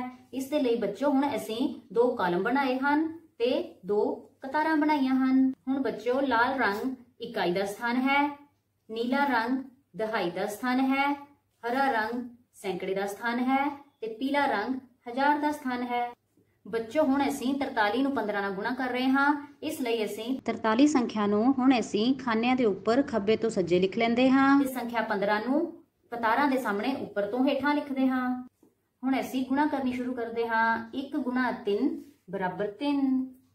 ਸਾਨੂੰ ਦੋ ਦੋ ਵਿਕਰਮੀ ਖਾਨੇ ਨਜ਼ਰ ਆ ਰਹੇ ਹਨ। ਇਸ ਵਿੱਚ ਬੱਚਿਓ ਉੱਤਰ 3 ਨੂੰ ਅਸੀਂ ਹੇਠਾਂ ਲਿਖਦੇ ਹਾਂ। ਦੂਜਾ ਅੰਕ ਕੋਈ ਨਹੀਂ ਹੈ ਤਾਂ ਇੱਥੇ 0 ਲਿਖਦੇ ਹਾਂ। ਹੁਣ ਬੱਚਿਓ 1 ਗੁਣਾ 4 ਬਰਾਬਰ 4। 4 ਨੂੰ ਹੇਠਾਂ ਲਿਖਦੇ ਹਾਂ ਤੇ ਉੱਪਰ 0 ਲਿਖਦੇ ਹਾਂ। ਹੁਣ ਅਸੀਂ 5 ਨੂੰ 3 ਨਾਲ ਗੁਣਾ ਕਰਨੀ ਹੈ। 5 ਗੁਣਾ 3 ਬਰਾਬਰ 15। 15 ਦਾ ਇੱਕ ਉੱਪਰ ਲਿਖਦੇ ਹਾਂ, 5 ਹੇਠਾਂ ਲਿਖਦੇ ਹਾਂ। ਹੁਣ ਬੱਚਿਓ 5 ਗੁਣਾ 4 ਬਰਾਬਰ 20 ਹੁੰਦਾ ਹੈ। 20 ਦਾ 2 ਇੱਥੇ ਲਿਖਦੇ ਹਾਂ ਤੇ 0 ਇੱਥੇ। ਇਕਾਈ ਦੇ ਸਥਾਨ ਲਈ ਹੁਣ ਅਸੀਂ ਲਾਲ ਰੰਗ ਦੇ ਖਾਨੇ ਦਾ ਅੰਕ 5 ਲਿਖਦੇ ਹਾਂ। ਦਹਾਈ ਦੇ ਸਥਾਨ ਲਈ 0 ਜਮਾ 1 ਜਮਾ 3 ਬਰਾਬਰ 4 ਲਿਖਦੇ ਹਾਂ। ਸੈਂਕੜੇ ਦੇ ਸਥਾਨ ਲਈ 2 ਜਮਾ 4 ਜਮਾ 0 ਬਰਾਬਰ 6 ਲਿਖਦੇ ਹਾਂ। ਹਜ਼ਾਰ ਦੇ ਸਥਾਨ ਲਈ ਬੱਚਿਓ ਪੀਲੇ ਖਾਨੇ ਦਾ ਅੰਕ 0 ਲਿਖਦੇ ਹਾਂ। ਉੱਤਰ ਲਿਖਣ ਲਈ ਬੱਚਿਓ ਹੁਣ ਅਸੀਂ ਸਾਰੇ ਅੰਕਾਂ ਨੂੰ ਇਕੱਠਾ ਕਰਦੇ ਹਾਂ। 1000 ਤੋਂ ਹੇਠਾਂ ਵੱਲ ਨੂੰ ਫਿਰ ਖੱਬੇ ਤੋਂ ਸੱਜੇ ਵੱਲ ਨੂੰ। 6 ਸੈਂਕੜੇ, 4 ਦਹਾਈਆਂ ਤੇ 5 ਇਕਾਈਆਂ। ਇਸ ਤਰ੍ਹਾਂ ਬੱਚਿਓ ਅਸੀਂ ਲੈਟਿਸ ਐਲਗੋਰਿਥਮ ਵਿਧੀ ਰਾਹੀਂ ਦੇਖਿਆ 43 ਗੁਣਾ 15 ਬਰਾਬਰ 645 ਉੱਤਰ ਆਉਂਦਾ ਹੈ। ਬੱਚਿਓ ਤੁਸੀਂ ਦੇਖ ਰਹੇ ਹੋ ਅਸੀਂ ਜਦੋਂ ਦੋ ਅੰਕਾਂ ਨੂੰ ਦੋ ਅੰਕਾਂ ਨਾਲ ਗੁਣਾ ਕੀਤੀ ਤਾਂ ਅਸੀਂ ਦੋ ਕਾਲਮ ਬਣਾਏ ਸਨ ਤੇ ਦੋ ਕਤਾਰਾਂ ਬਣਾਈਆਂ ਸਨ। ਹੁਣ ਬੱਚਿਓ ਅਸੀਂ 3 ਅੰਕਾਂ ਨੂੰ 2 ਅੰਕਾਂ ਨਾਲ ਗੁਣਾ ਕਰ ਰਹੇ ਹਾਂ। ਇਸ ਲਈ ਅਸੀਂ 3 ਕਾਲਮ ਬਣਾਏ ਹਨ ਅਤੇ 2 ਕਤਾਰਾਂ ਬਣਾਈਆਂ ਹਨ। ਹੁਣ ਬੱਚਿਓ ਅਲੱਗ-ਅਲੱਗ ਰੰਗ ਦੇ ਵਿਕਰਮੀ ਖਾਨੇ ਸਾਨੂੰ ਅਲੱਗ-ਅਲੱਗ ਸਥਾਨ ਬਾਰੇ ਦੱਸ ਰਹੇ ਹਨ ਤੇ ਲਾਲ ਰੰਗ ਦਾ ਖਾਨਾ ਸਾਨੂੰ 10000 ਦੇ ਸਥਾਨ ਬਾਰੇ ਦੱਸ ਰਿਹਾ ਹੈ। ਹੁਣ ਬੱਚਿਓ ਅਸੀਂ ਸੰਖਿਆ 426 ਨੂੰ ਖਾਨਿਆਂ ਦੇ ਉੱਪਰ ਇਸ ਤਰ੍ਹਾਂ ਲਿਖਿਆ ਹੈ ਤੇ ਸੰਖਿਆ 35 ਨੂੰ ਕਤਾਰਾਂ ਦੇ ਸਾਹਮਣੇ ਲਿਖਿਆ ਹੈ। ਹੁਣ ਬੱਚਿਓ 3 ਗੁਣਾ 6 18, 3 ਗੁਣਾ 2 6, 3 ਗੁਣਾ 4 ਬਰਾਬਰ 12। ਖਾਨਿਆਂ ਵਿੱਚ ਇਸ ਤਰ੍ਹਾਂ ਲਿਖਣਾ ਹੈ। ਇਸੇ ਤਰ੍ਹਾਂ 5 ਗੁਣਾ 6 30, 5 ਗੁਣਾ 2 10, 5 ਗੁਣਾ 4 20। ਉੱਤਰ ਇਸ ਤਰ੍ਹਾਂ ਲਿਖਣਾ ਹੈ। ਹੁਣ ਬੱਚਿਓ ਇਕਾਈ ਦੇ ਸਥਾਨ ਲਈ 0, ਦਹਾਈ ਦੇ ਸਥਾਨ ਲਈ ਬੱਚਿਓ 0 ਜਮਾ 3 ਜਮਾ 8 ਬਰਾਬਰ 11। 11 ਦਾ 1 ਇੱਥੇ ਲਿਖਦੇ ਹਾਂ ਤੇ 1 ਹਾਸਲ ਹੋਵੇਗਾ। ਸੈਂਕੜੇ ਦੇ ਸਥਾਨ ਲਈ ਬੱਚਿਓ ਹੁਣ 0 ਜਮਾ 1 ਜਮਾ 6 ਜਮਾ 1 ਜਮਾ 1 ਹਾਸਲ ਬਰਾਬਰ 9 ਲਿਖਦੇ ਹਾਂ। ਹਜ਼ਾਰ ਦੇ ਸਥਾਨ ਲਈ ਹੁਣ ਬੱਚਿਓ 2 ਜਮਾ 2 ਜਮਾ 0 ਬਰਾਬਰ 4 ਲਿਖਦੇ ਹਾਂ। 10000 ਦੇ ਸਥਾਨ ਲਈ ਲਾਲ ਰੰਗ ਦੇ ਖਾਨੇ ਦਾ 1 ਲਿਖਦੇ ਹਾਂ। ਇਸ ਤਰ੍ਹਾਂ ਬੱਚਿਓ ਅਸੀਂ ਲੈਟਿਸ ਵਿਧੀ ਰਾਹੀਂ ਦੇਖਿਆ 426 ਗੁਣਾ 35 ਬਰਾਬਰ 14910 ਉੱਤਰ ਆਉਂਦਾ ਹੈ। ਉਮੀਦ ਕਰਦੀ ਹਾਂ ਬੱਚਿਓ ਅੱਜ ਤੁਸੀਂ ਲੈਟਿਸ ਐਲਗੋਰਿਥਮ ਵਿਧੀ ਰਾਹੀਂ 2 ਅੰਕਾਂ ਨੂੰ 1 ਅੰਕ ਨਾਲ, 2 ਅੰਕਾਂ ਨੂੰ 2 ਅੰਕਾਂ ਨਾਲ ਤੇ 3 ਅੰਕਾਂ ਨੂੰ 2 ਅੰਕਾਂ ਨਾਲ ਗੁਣਾ ਕਰਨੀ ਚੰਗੀ ਤਰ੍ਹਾਂ ਸਿੱਖ ਲਈ ਹੈ। ਅੱਜ ਦੇ ਘਰ ਦੇ ਕੰਮ ਵਿੱਚ ਬੱਚਿਓ ਤੁਸੀਂ ਵੀ ਲੈਟਿਸ ਵਿਧੀ ਰਾਹੀਂ ਗੁਣਾ ਕਰਨ ਦਾ ਅਭਿਆਸ ਕਰਨਾ ਹੈ। Thank you. Hello dear students, we have already done the words for this picture. Today we will write down sentences for the given picture. Right? Let's start. Students, tell me, what do you see in this picture? Yes, a car. There is a car on the road. Right? So, students, write down. There is a car on the road. There is a car on the road. Students, keep writing side by side. Take your time. Okay, now tell me students, who is sitting in the car? Can you see? Yes, there is a man and a boy in the car. So, write down the next sentence. There is a man and a boy in the car. There is a man and a boy in the car. Students, write down neatly.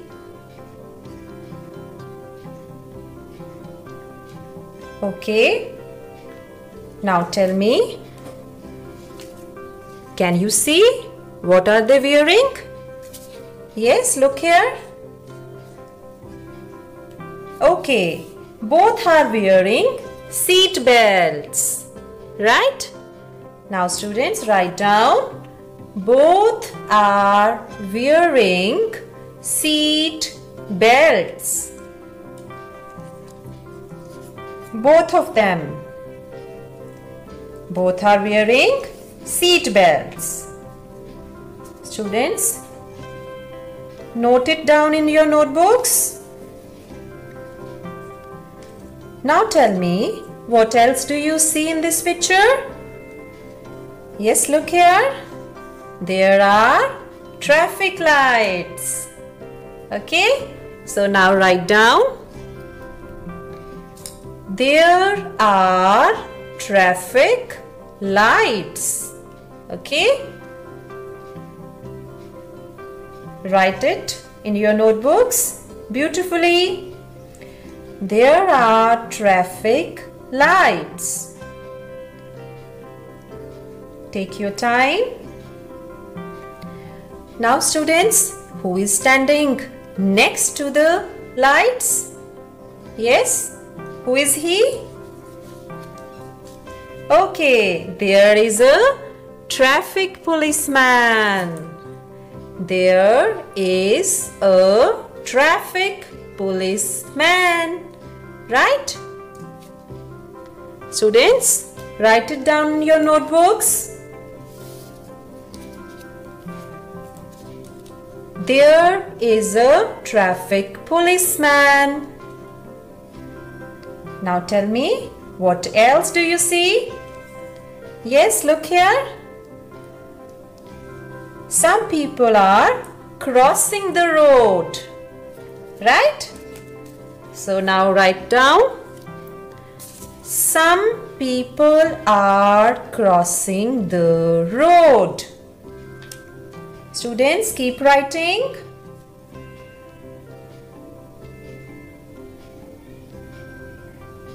Okay. Students, these are the sentences which we have written today for the picture. Students, today we have written these sentences for the picture. Now, it's time for your homework. And your homework is to learn these sentences. Okay? So give your best and have a nice day ahead. प्यारे बच्चों, हिंदी की कक्षा में आप सबका स्वागत है। जैसा कि आप जानते हैं, दो या दो से अधिक वर्णों के समूह को शब्द कहते हैं। आप दो वर्णों वाले शब्द सीख चुके हैं। आज हम 3 वर्णों वाले शब्द सीखते हैं। क वर्ण में ल वर्ण को जोड़ा, फिर म वर्ण को जोड़ा तो बन गया कलम। म वर्ण में ट वर्ण को जोड़ा, फिर र वर्ण को जोड़ा तो क्या बन गया? मटर। ब वर्ण में ट वर्ण को जोड़ा, फिर न वर्ण को जोड़ा तो बन गया बटन।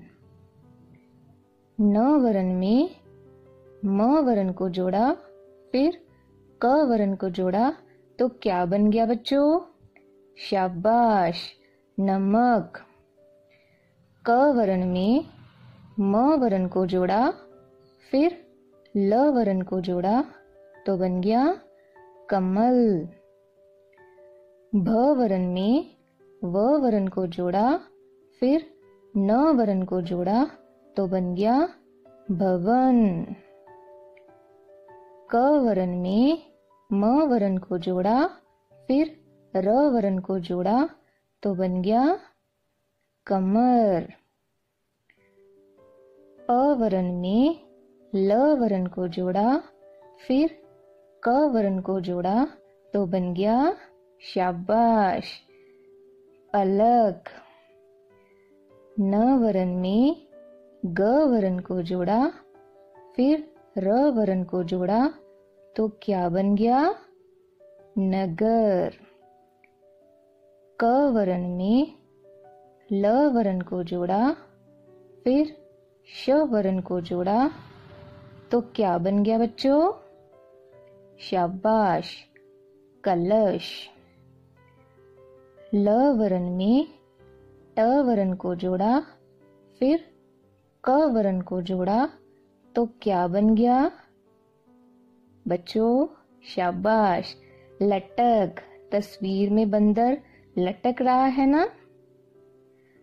फ वर्ण में स वर्ण को जोड़ा, फिर ल वर्ण को जोड़ा तो क्या बन गया फसल। प वर्ण में व वर्ण को जोड़ा, फिर न वर्ण को जोड़ा तो क्या बन गया पवन। भ वर्ण में ग वर्ण को जोड़ा, फिर त वर्ण को जोड़ा तो क्या बन गया बच्चों शाबाश भगत।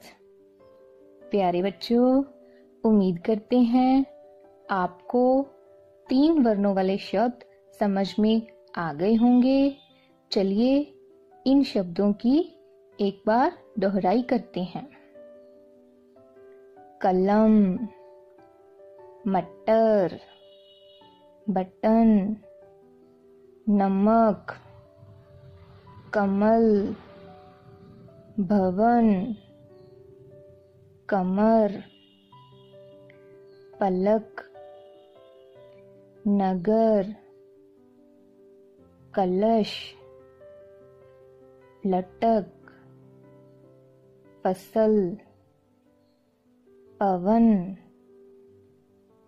भगत। प्यारे बच्चों, अब आपका गृह कार्य है कि आपने इन शब्दों के साथ साथ अपनी पाठ्य पुस्तक में से 2 एवं 3 वर्ण वाले शब्दों का अभ्यास करना है एवं इसके साथ साथ और छोटे छोटे शब्दों को अपनी कार्य पुस्तिका पर लिखना एवं पढ़ने का अभ्यास करना है। मिलते हैं अगली कक्षा में। धन्यवाद।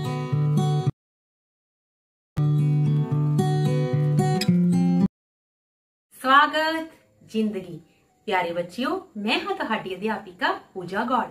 ਹੁਣ ਤੱਕ ਆਪਾਂ ਪਾਠ 3 ਕਦਰਾਂ ਕੀਮਤਾਂ ਤਹਿਤ ਆਗਿਆਕਾਰ ਹੋਣ ਦੇ ਵੱਖ-ਵੱਖ ਪੱਖ ਕਰ ਚੁੱਕੇ ਹਾਂ।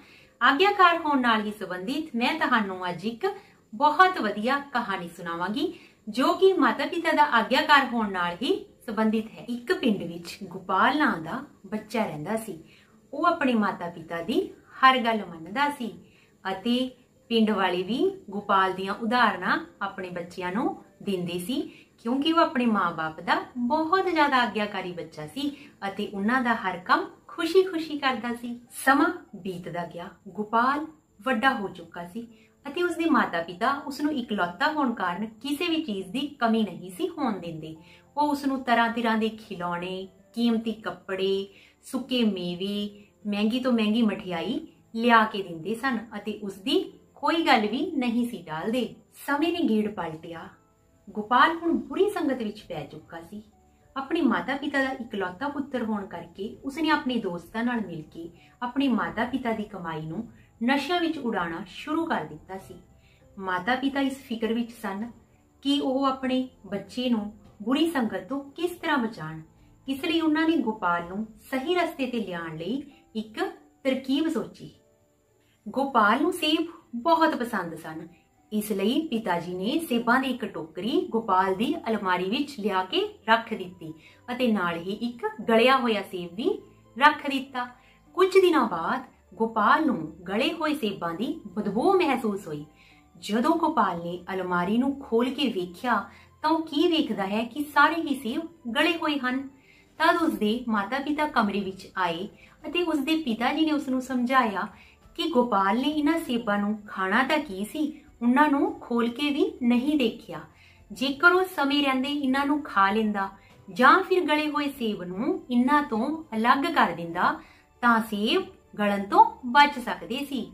ਇਸ ਲਈ ਉਹਨਾਂ ਨੇ ਉਸ ਨੂੰ ਸਮਝਾਇਆ ਕਿ ਉਹ ਉਹਨਾਂ ਦਾ ਇਕਲੌਤਾ ਪੁੱਤਰ ਹੈ। ਉਹਨਾਂ ਵੱਲੋਂ ਕੀਤੀ ਹੋਈ ਸਾਰੀ ਕਮਾਈ ਉਹ ਨਸ਼ਿਆਂ ਵਿੱਚ ਉਡਾ ਰਿਹਾ ਹੈ। ਉਹਨਾਂ ਨੂੰ ਕਮਾਈ ਦੀ ਫਿਕਰ ਨਹੀਂ, ਪਰ ਉਸਦੀ ਜਾਨ ਦੀ ਬਹੁਤ ਫਿਕਰ ਹੈ ਜੋ ਕਿ ਬੁਰੀ ਸੰਗਤ ਕਰਕੇ ਜਾ ਸਕਦੀ ਹੈ ਅਤੇ ਇਹ ਸਾਰੀ ਕਮਾਈ ਵੀ ਇੱਕ ਦਿਨ ਖਤਮ ਹੋ ਜਾਣੀ ਹੈ। ਇਹ ਸਭ ਸੁਣ ਕੇ ਗੋਪਾਲ ਨੇ ਬੁਰੀ ਸੰਗਤ ਤੋਂ ਤੌਬਾ ਕਰਨ ਦਾ ਵਾਅਦਾ ਕੀਤਾ। ਇਸ ਕਹਾਣੀ ਨੂੰ ਤੁਸੀਂ ਆਪਣੇ ਸ਼ਬਦਾਂ ਵਿੱਚ ਸਾਫ਼-ਸਾਫ਼ ਅਤੇ ਸੁੰਦਰ ਲਿਖਾਈ ਦੇ ਵਿੱਚ ਘਰ ਤੋਂ ਲਿਖ ਕੇ ਲਿਆਉਣਾ ਹੈ। ਜਮਾਤ 5ਵੀਂ ਵਿਸ਼ਾ ਪੰਜਾਬੀ ਪਾਠ 8 ਚਿੜੀਆਘਰ। ਇਸ ਪਾਠ ਦੀ ਵੰਨਗੀ ਕਵਿਤਾ ਹੈ ਤੇ ਇਸ ਕਵਿਤਾ ਦੇ ਲੇਖਕ ਹਨ ਡਾਕਟਰ ਸਰਬਜੀਤ ਬੇਦੀ।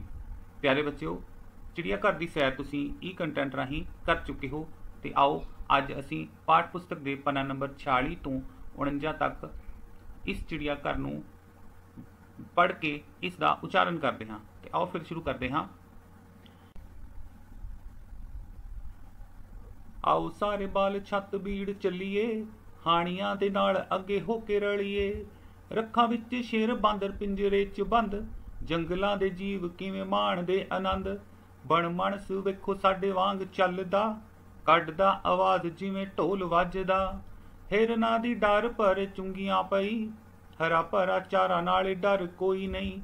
ਮਗਰਮੱਛ ਵੇਖੋ ਕੋਸੀ ਧੁੱਪ ਸੇਕਦੇ, ਇਹ ਵੀ ਸਾਡੇ ਵੱਲ ਲੁਕ ਛਿਪ ਵੇਖਦੇ।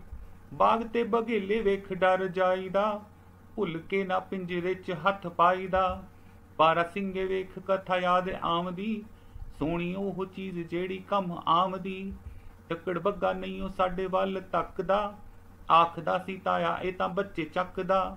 ਨਿੱਕੇ ਜਿਹੇ ਛੰਭ ਵਿੱਚ ਹੰਸ ਤਰਦੇ, ਕੈਦ ਨੇ ਵਿਚਾਰੇ ਨਾ ਉਡਾਰੀ ਪਾਰਦੇ। ਸੁਨਹਿਰੀ ਚੁੰਝ ਵਾਲੀ ਮੈਨਾ ਹੈ ਪਹਾੜ ਦੀ, ਸੁਨੇਹਾ ਕੋਈ ਦੇਵੇ ਮੈਨੂੰ ਆਵਾਜ਼ ਮਾਰਦੀ। ਅੱਧ ਸੁੱਤਾ ਉੱਲੂ ਸਾਡੇ ਵੱਲ ਝਾਕਦਾ, ਮਨ ਵਿੱਚ ਇਹ ਵੀ ਸਾਨੂੰ ਉੱਲੂ ਆਖਦਾ। ਗੁਟਕਦੇ ਕਬੂਤਰ ਕਿਵੇਂ ਘੇਰੇ ਕੱਢਦੇ, ਜਾਪਦਾ ਏ ਜਿਵੇਂ ਕੋਈ ਨਾਚ ਨੱਚਦੇ। ਪੰਛੀਆਂ ਦਾ ਰਾਜਾ ਮੋਰ ਪਹਿਲ ਪਾਮਦਾ, ਝੂਠ ਹੈ ਗੁਟਾਰਾ ਨਾਲ ਰੁੱਸ ਜਾਮਦਾ। ਨਿੱਕੀ ਜਿਹੀ ਝੀਲ ਵਿੱਚ ਪੱਤੇ ਨੇ ਚੜੇ, ਬਗਲੇ ਭਗਤ ਵਿੱਚ ਕਿਵੇਂ ਨੇ ਖੜੇ। ਇਕੱਲਾ ਤੇ ਉਦਾਸ ਕੁੱਕੜ ਇੱਕ ਜੰਗਲੀ, ਵੇਖਣ ਹੀ ਵਾਲੀ ਇਹਦੀ ਦਿੱਖ ਰੰਗਲੀ। ਲੂੰਬੜੀ ਨੂੰ ਵੇਖ ਬਾਤ ਯਾਦ ਆਉਂਦੀ ਏ, ਕਾਵਾਂ ਨੂੰ ਗਵਈਏ ਅੱਖ ਠੱਗ ਜਾਂਦੀ ਏ। ਸਹੇ ਖਰਗੋਸ਼ ਲੰਮੀ ਛਾਲ ਮਾਰਦੇ, ਕਦੇ ਕਦੇ ਭਾਵੇਂ ਕੱਛੂ ਕੋਲੋਂ ਹਾਰਦੇ। ਪੰਛੀਆਂ ਨੂੰ ਕੈਦ ਭੁੱਲ ਕੇ ਨਾ ਕਰਨਾ, ਪਿੰਜਰੇ 'ਚ ਰਹਿਣ ਨਾਲੋਂ ਚੰਗਾ ਮਰਨਾ। ਪੰਛੀਆਂ ਨੂੰ ਕੈਦ ਭੁੱਲ ਕੇ ਨਾ ਕਰਨਾ, ਪਿੰਜਰੇ 'ਚ ਰਹਿਣ ਨਾਲੋਂ ਚੰਗਾ ਮਰਨਾ। ਇਸ ਕਵਿਤਾ ਵਿੱਚ ਵੱਖ-ਵੱਖ ਪੈਰਿਆਂ ਵਿੱਚ ਕੁਝ ਸਤਰਾਂ ਆਈਆਂ ਹਨ ਜਿਨ੍ਹਾਂ ਤੋਂ ਸਾਨੂੰ ਕੁਝ ਕਹਾਣੀਆਂ ਯਾਦ ਆਉਂਦੀਆਂ ਹਨ। ਜਿਵੇਂ ਇਹ ਸਤਰਾਂ ਹਨ, ਬਾਰਾ ਸਿੰਘੇ ਵੇਖ ਕਥਾ ਯਾਦ ਆਮਦੀ, ਸੋਹਣੀ ਉਹ ਚੀਜ਼ ਜਿਹੜੀ ਕੰਮ ਆਮਦੀ। ਬੱਚਿਓ, ਇਹਨਾਂ ਸਤਰਾਂ ਤੋਂ ਸਾਨੂੰ ਇੱਕ ਕਹਾਣੀ ਦੀ ਯਾਦ ਆਉਂਦੀ ਹੈ, ਇੱਕ ਕਥਾ ਦੀ ਯਾਦ ਆਉਂਦੀ ਹੈ। ਉਹ ਹੈ ਬਾਰਾ ਸਿੰਘੇ ਦੀ ਕਥਾ, ਜਿਸ ਵਿੱਚ ਹੰਕਾਰੀ ਬਾਰਾ ਸਿੰਘੇ ਬਾਰੇ ਗੱਲਬਾਤ ਕੀਤੀ ਹੈ। ਇਸੇ ਤਰ੍ਹਾਂ ਸਾਡੇ ਕੋਲ ਇੱਕ ਹੋਰ ਪੈਰਾ ਹੈ, ਉਹ ਹੈ ਲੂੰਬੜੀ ਨੂੰ ਵੇਖ ਬਾਤ ਯਾਦ ਆਉਂਦੀ ਏ, ਕਾਵਾਂ ਨੂੰ ਗਵਈਏ ਆਖ ਠੱਗ ਜਾਂਦੀ ਏ। ਇਸ ਪੈਰੇ ਦੀਆਂ ਇਹਨਾਂ ਸਤਰਾਂ ਤੋਂ ਸਾਨੂੰ ਇੱਕ ਹੋਰ ਕਹਾਣੀ ਯਾਦ ਆਉਂਦੀ ਹੈ। ਬੁੱਝੋ ਤਾਂ ਉਹ ਕਿਹੜੀ ਕਹਾਣੀ ਹੋ ਸਕਦੀ ਹੈ? ਬਿਲਕੁਲ ਠੀਕ, ਉਹ ਹੈ ਲੂੰਬੜੀ ਤੇ ਕਾਂ ਦੀ ਕਹਾਣੀ। ਇਸੇ ਤਰ੍ਹਾਂ ਇੱਕ ਹੋਰ ਪੈਰਾ ਹੈ, ਉਹ ਹੈ ਸਹੇ ਖਰਗੋਸ਼ ਲੰਮੀ ਛਾਲ ਮਾਰਦੇ, ਕਦੇ ਕਦੇ ਭਾਵੇਂ ਕੱਛੂ ਕੋਲੋਂ ਹਾਰਦੇ। ਬਿਲਕੁਲ ਠੀਕ ਜੀ, ਤੁਸੀਂ ਸਹੀ ਕਹਾਣੀ ਦਾ ਨਾਮ ਦੱਸਿਆ ਹੈ। ਇਹ ਕਹਾਣੀ ਹੈ ਖਰਗੋਸ਼ ਅਤੇ ਕੱਛੂ ਕੁੰਮੇ ਦੀ। ਤੇ ਤੁਸੀਂ ਕੋਸ਼ਿਸ਼ ਕਰਨੀ ਹੈ ਬਾਰਾ ਸਿੰਘੇ ਦੀ ਕਥਾ, ਲੂੰਬੜੀ ਤੇ ਕਾਂ ਦੀ ਕਹਾਣੀ, ਖਰਗੋਸ਼ ਅਤੇ ਕੱਛੂ ਕੁੰਮੇ ਦੀ ਕਹਾਣੀ ਆਪਣੇ ਤੋਂ ਵੱਡਿਆਂ ਤੋਂ ਜ਼ਰੂਰ ਸੁਣਨੀ ਹੈ ਤੇ ਇਸ ਕਹਾਣੀ ਵਿੱਚੋਂ ਸਾਨੂੰ ਕੀ ਸਿੱਖਿਆ ਮਿਲਦੀ ਹੈ ਇਸ ਨੂੰ ਵੀ ਸੁੰਦਰ ਲਿਖਾਈ ਵਿੱਚ ਆਪਣੀ ਕਾਪੀ ਤੇ ਲਿਖਣ ਦੀ ਕੋਸ਼ਿਸ਼ ਕਰਨੀ ਹੈ। ਤੇ ਹੁਣ ਵਾਰੀ ਹੈ ਤੁਹਾਡੇ ਘਰ ਦੇ ਕੰਮ ਦੀ। ਤੁਹਾਡਾ ਘਰ ਦਾ ਕੰਮ ਬਹੁਤ ਹੀ ਵਧੀਆ ਹੈ। ਕਵਿਤਾ ਵਿੱਚ ਆਏ ਜਾਨਵਰਾਂ ਤੇ ਪੰਛੀਆਂ ਵਿੱਚੋਂ ਕੋਈ 2 ਜਾਨਵਰਾਂ ਜਾਂ ਪੰਛੀਆਂ ਦੀਆਂ ਤਸਵੀਰਾਂ ਬਣਾਓ। ਹੈ ਨਾ ਵਧੀਆ ਕੰਮ? ਜਿਵੇਂ ਮੋਰ, ਖਰਗੋਸ਼, ਕਬੂਤਰ। ਇਹ ਜਿਹੀਆਂ 2 ਤਸਵੀਰਾਂ ਬਣਾ ਕੇ ਉਹਨਾਂ ਵਿੱਚ ਢੁਕਵੇਂ ਰੰਗ ਭਰ ਕੇ ਆਪਣੇ ਅਧਿਆਪਕ ਸਹਿਬਾਨ ਨੂੰ ਜ਼ਰੂਰ ਵਿਖਾਉਣੇ ਹਨ। ਧੰਨਵਾਦ। ਪੰਜਵੀਂ ਜਮਾਤ ਦੇ ਸਾਰੇ ਵਿਦਿਆਰਥੀਆਂ ਨੂੰ ਸਤਿ ਸ਼੍ਰੀ ਅਕਾਲ। ਬੱਚਿਓ, ਅਸੀਂ ਅਧਿਆਇ 2 ਸੰਖਿਆਵਾਂ ਉੱਪਰ ਮੁੱਢਲੀਆਂ ਕਿਰਿਆਵਾਂ ਦੀ ਅਭਿਆਸ 2.7 ਸ਼ੁਰੂ ਕਰਨ ਜਾ ਰਹੇ ਹਾਂ, ਜਿਸ ਵਿੱਚ ਅੱਜ ਅਸੀਂ 2 ਅੰਕੀ ਸੰਖਿਆ ਨੂੰ 2 ਅੰਕੀ ਸੰਖਿਆ ਨਾਲ ਭਾਗ ਕਰਨੀ ਸਿੱਖਾਂਗੇ। ਆਓ ਅਸੀਂ ਸ਼ੁਰੂ ਕਰਦੇ ਹਾਂ। ਹਾਂਜੀ ਬੱਚਿਓ, ਲੋਹੜੀ ਦਾ ਤਿਉਹਾਰ। ਰਮਨ ਨੇ ਆਪਣੇ ਦੋਸਤਾਂ ਨਾਲ ਮਿਲ ਕੇ ਲੋਹੜੀ ਇਕੱਠੀ ਕੀਤੀ। ਬਾਅਦ ਵਿੱਚ ਬੈਠ ਕੇ ਜਦੋਂ ਉਹਨਾਂ ਨੇ ਰੁਪਏ ਗਿਣੇ ਤਾਂ ਉਹਨਾਂ ਕੋਲ 72 ਰੁਪਏ ਸਨ। ਫਿਰ ਉਹਨਾਂ ਨੇ ਸੋਚਿਆ ਕਿ ਹੁਣ ਇਹਨਾਂ ਰੁਪਿਆਂ ਨੂੰ ਆਪਣੇ ਸਾਰੇ ਦੋਸਤਾਂ ਵਿੱਚ ਬਰਾਬਰ ਵੰਡ ਲਈਏ। ਰਮਨ ਨੂੰ ਵਿੱਚ ਪਾ ਕੇ ਉਸਦੇ ਦੋਸਤਾਂ ਦੀ ਗਿਣਤੀ ਬਣਦੀ ਹੈ 12। ਤਾਂ ਬੱਚਿਓ, ਹਰੇਕ ਬੱਚੇ ਦੇ ਹਿੱਸੇ ਵਿੱਚ ਕਿੰਨੇ ਰੁਪਏ ਆਉਣਗੇ? ਆਓ ਅਸੀਂ ਪਤਾ ਕਰਦੇ ਹਾਂ। 72 ਰੁਪਏ ਵਿੱਚ ਉਹਨਾਂ ਕੋਲ 10 ਰੁਪਏ ਦੇ 7 ਨੋਟ ਭਾਵ 70 ਰੁਪਏ ਅਤੇ 1 ਰੁਪਏ ਦੇ 2 ਨੋਟ ਭਾਵ 2 ਰੁਪਏ ਹਨ। ਤਾਂ ਹੁਣ ਬੱਚਿਓ, 10 ਰੁਪਏ ਦੇ ਇਹਨਾਂ 7 ਨੋਟਾਂ ਨੂੰ ਅਸੀਂ 12 ਬੱਚਿਆਂ ਵਿੱਚ ਨਹੀਂ ਵੰਡ ਸਕਦੇ, ਤੇ ਅਸੀਂ ਕੀ ਕਰਾਂਗੇ? 10 ਰੁਪਏ ਦੇ 1 ਨੋਟ ਦੇ ਬਦਲੇ ਵਿੱਚ ਅਸੀਂ 5 ਰੁਪਏ ਦੇ 2 ਨੋਟ ਲੈ ਲਵਾਂਗੇ, ਅਤੇ ਇਸੇ ਹੀ ਤਰ੍ਹਾਂ ਸਾਰੇ ਹੀ 10 ਰੁਪਏ ਦੇ ਨੋਟਾਂ ਦੇ ਬਦਲੇ ਵਿੱਚ ਅਸੀਂ 5 ਰੁਪਏ ਦੇ ਖੁੱਲੇ ਨੋਟ ਲੈ ਲਵਾਂਗੇ। ਤਾਂ ਬੱਚਿਓ, ਸਾਡੇ ਕੋਲ 5 ਰੁਪਏ ਦੇ ਕਿੰਨੇ ਨੋਟ ਹੋ ਗਏ ਨੇ? ਸ਼ਾਬਾਸ਼, 14। ਤਾਂ ਹੁਣ ਅਸੀਂ ਹਰੇਕ ਬੱਚੇ ਨੂੰ 5 ਰੁਪਏ ਦਾ ਇੱਕ ਨੋਟ ਦੇ ਦੇਵਾਂਗੇ।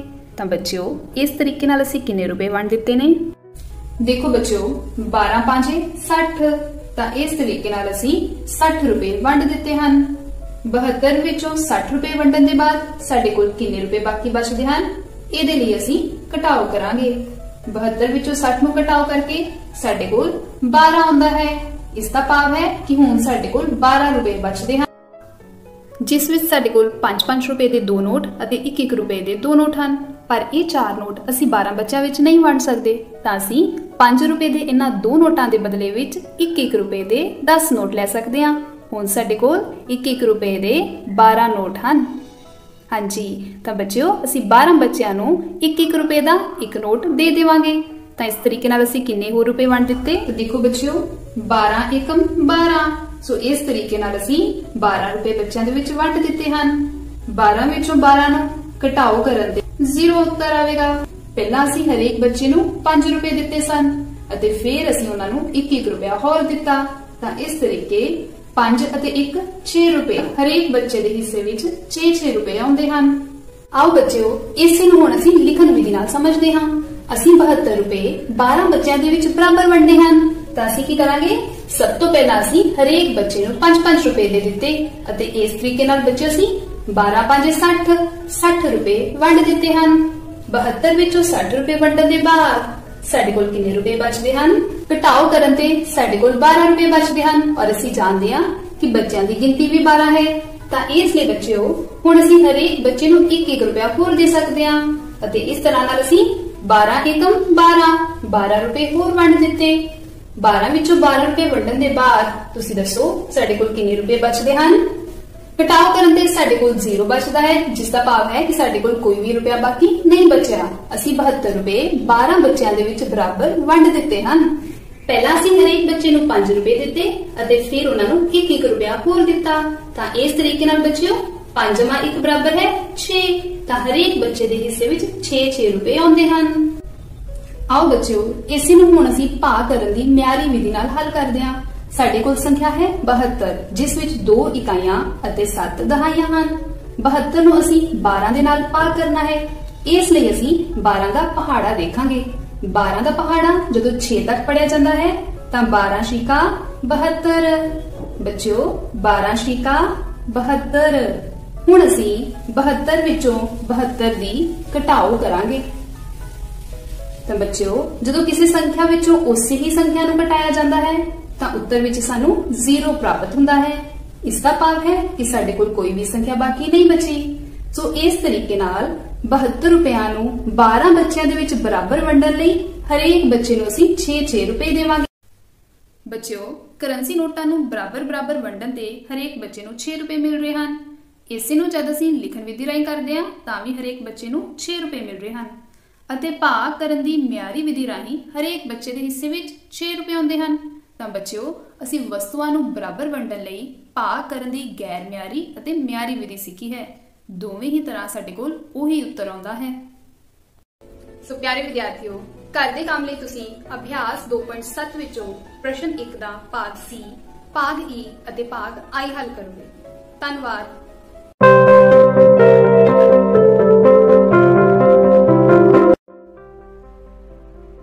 Dear students, till now we have learnt a lot about punctuation. So let's learn more. First we will discuss about exclamation mark. We use exclamation mark to show strong feelings such as joy, sorrow, surprise, pain or anger. Look at this picture. Here, the little girl is surprised to see the beautiful flower. Now read what she says. How beautiful the flower is. Notice the symbol at the end of the sentence. It is an exclamation mark. Right, students?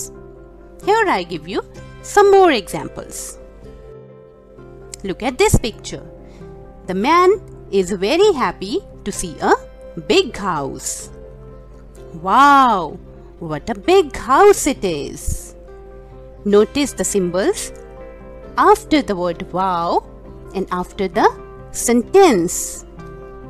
Okay? In this picture, the girl is hurt and feeling pain in her finger. Ouch! That hurts. Moving on.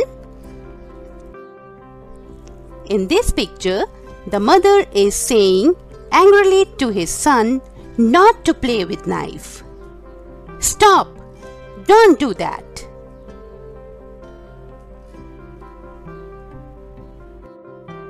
Now look at this picture. The boy is feeling sad.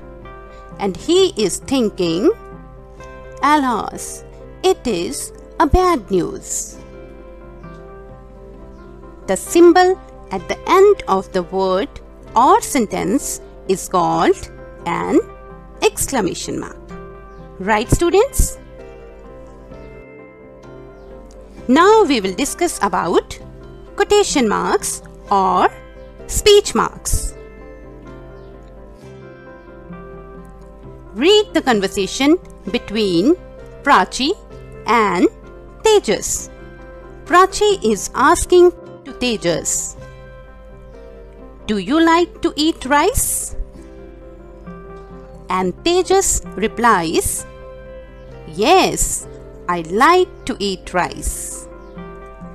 Let us now see how these dialogues are written using quotation marks. Prachi says, "Do you like to eat rice?"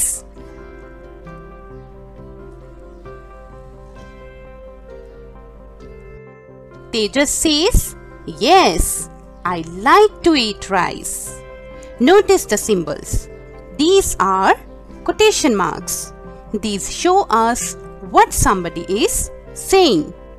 We write the exact words of speaker inside the speech marks. Hope you have understood the concept. Now it's the time for homework. Punctuate and rewrite the following sentences. Hurrah! We won the match. Alas, the dog is dead. Khushbu said, "I love parties." Ritika says, "Let us learn English." That's all for today. Thank you. आओ हिंदी सीखें। कक्षा 5 पाठ 5 ठीक समय। बच्चों, समय का सदुपयोग हमारे लिए बहुत ही जरूरी है। आपने इस कविता में पढ़ा है कि जो व्यक्ति हर काम ठीक समय पर करता है वह ही बड़ा कहलाता है। आज हम इस कविता के अभ्यास के रूप में कुछ बहुविकल्पिक प्रश्न उत्तर करेंगे। पहला प्रश्न है बच्चों, समय की जानकारी आपको किस साधन द्वारा मिलती है? इसके विकल्प हैं घड़ी, मोबाइल, सूरज या इन सभी से। सोचिए बच्चों, समय की जानकारी आपको दिन भर में इन चारों में से किससे मिलती है? सोचिए। इन सभी से। शाबाश, सही उत्तर है इन सभी से। समय की जानकारी आपको इन सभी से मिलती है। दूसरा प्रश्न है, नित्य शब्द का अर्थ है। विकल्प हैं नृत्य, नाप, रोज या नृत्य। सोचिए बच्चों, नित्य शब्द का इन चारों विकल्पों में से क्या अर्थ होगा? सोचिए। रोज। शाबाश, बिल्कुल सही उत्तर। नित्य का अर्थ होता है रोज। तीसरा प्रश्न है बच्चों, वह बड़ा आदमी कहलाता है जो ज्यादा खाना खाता है, समय पर काम करता है, ज्यादा बोलता है या जो ज्यादा पैसे कमाता है। सोचिए बच्चों, इस प्रश्न का सही उत्तर क्या होगा? जो समय पर काम करता है। शाबाश, सही उत्तर। बड़ा आदमी वह कहलाता है जो समय पर काम करता है। चौथा प्रश्न है, सही वाक्य चुनें।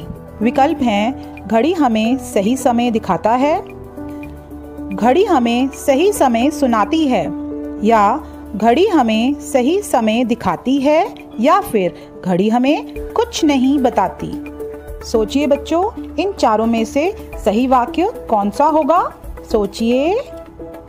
घड़ी हमें सही समय दिखाती है। शाबाश, सही उत्तर। घड़ी हमें सही समय दिखाती है। पांचवा प्रश्न है, शुद्ध शब्द चुनें। विकल्प हैं पढ़ना, पढ़ना, पढ़ना के पढ़ना। इन चारों में से सही शब्द कौन सा होगा बच्चों? सही उत्तर है पढ़ना। शाबाश, सही शब्द है पढ़ना।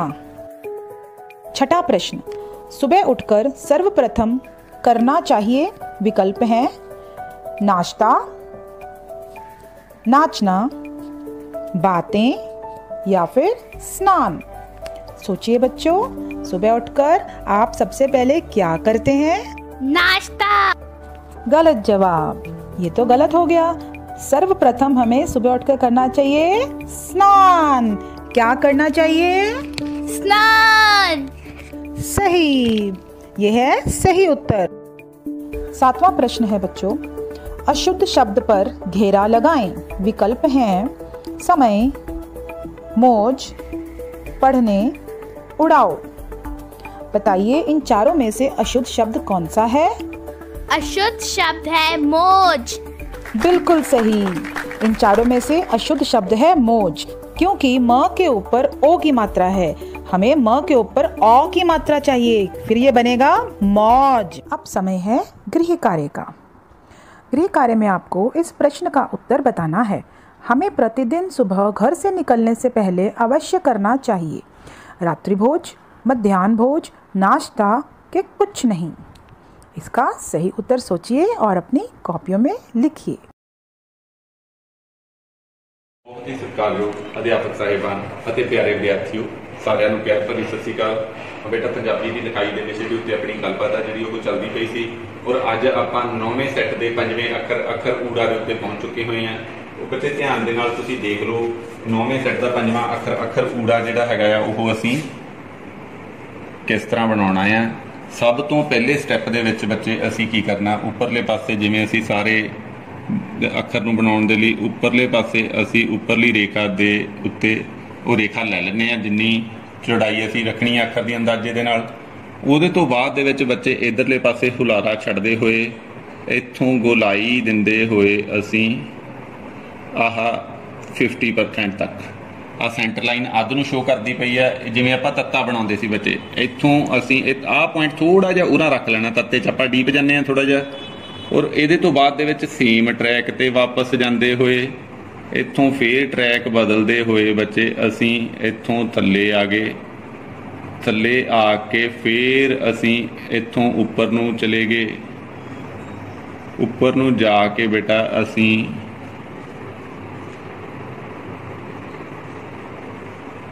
ਇਹਦੇ ਨਾਲ ਮਿਲਾ ਦਿੱਤਾ।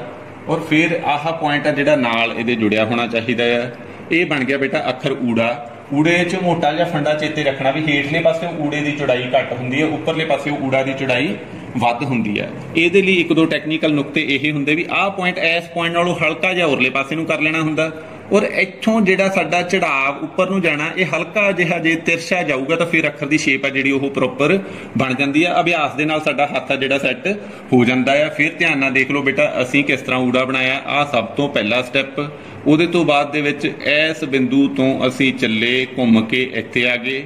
ਔਰ ਇੱਥੋਂ ਫਿਰ ਬੈਕ ਸੇਮ ਟਰੈਕ ਤੇ ਇੱਥੋਂ ਟਰੈਕ ਬਦਲਦੇ ਹੋਏ ਇੱਥੋਂ ਗੋਲਾਈ ਦਿੰਦੇ ਹੋਏ ਇੱਥੋਂ ਉੱਪਰ ਨੂੰ ਜਾਂਦੇ, ਇੱਥੋਂ ਆ ਕੇ ਅਸੀਂ ਇੱਥੇ ਮਿਲਾ ਦਿੱਤਾ। ਇਹ ਬਣ ਗਿਆ ਸਾਡੇ ਕੋਲੇ ਅੱਖਰ ਊੜਾ। ਸੋ ਊੜਾ ਬੇਟਾ ਸਭ ਤੋਂ ਵੱਧ ਟੈਕਨੀਕਲ ਬੱਚੇ ਮੰਨਦੇ ਆ। ਇਹਦੇ ਲਈ ਊੜਾ ਤੇ ਵੱਧ ਅਭਿਆਸ ਕਰਨਾ ਹੈ ਤੁਸੀਂ। ਅਭਿਆਸ ਦੇ ਨਾਲ ਤੁਹਾਡਾ ਹੱਥ ਆ ਜਿਹੜਾ ਊੜੇ ਦੇ ਉੱਤੇ ਸੈੱਟ ਹੋ ਜਾਊਗਾ। ਇਹਦੇ ਨਾਲ ਹੀ ਬੇਟਾ ਇਹ ਊੜਾ ਅੱਖਰ ਸੀ ਜਿਹੜਾ ਸਾਡੀ 35 ਦਾ 35ਵਾਂ ਅੱਖਰ ਹੈਗਾ ਸੀਗਾ। ਸਾਡੇ ਸਾਰੇ ਅੱਖਰ ਕੰਪਲੀਟ ਹੋ ਚੁੱਕੇ ਆ। ਸਿਰਫ ਇੱਕ ਅੱਖਰ ਬੇਟਾ ਖੁੱਲੇ ਮੂੰਹ ਵਾਲਾ ਊੜਾ, ਉਹ ਮੈਂ ਤੁਹਾਨੂੰ ਦੁਬਾਰਾ ਫੇਰ ਕੱਲ ਸਿਖਾਊਂਗਾ। ਉਹਦੇ 'ਚ ਥੋੜੀ ਜਿਹੀ ਚੇਂਜ ਹੈਗੀ ਆ। ਸੋ ਅੱਜ ਤੁਸੀਂ ਬੱਚੇ ਊੜਾ ਅੱਖਰ ਦਾ ਅਭਿਆਸ ਕਰੋ। ਕੱਲ ਨੂੰ ਆਪਾਂ ਖੁੱਲੇ ਮੂੰਹ ਵਾਲੇ ਊੜੇ ਦੇ ਨਾਲ ਫੇਰ ਤੁਹਾਨੂੰ ਮਿਲਦੇ ਹਾਂ। ਤੁਹਾਡਾ ਬਹੁਤ ਬਹੁਤ ਧੰਨਵਾਦ।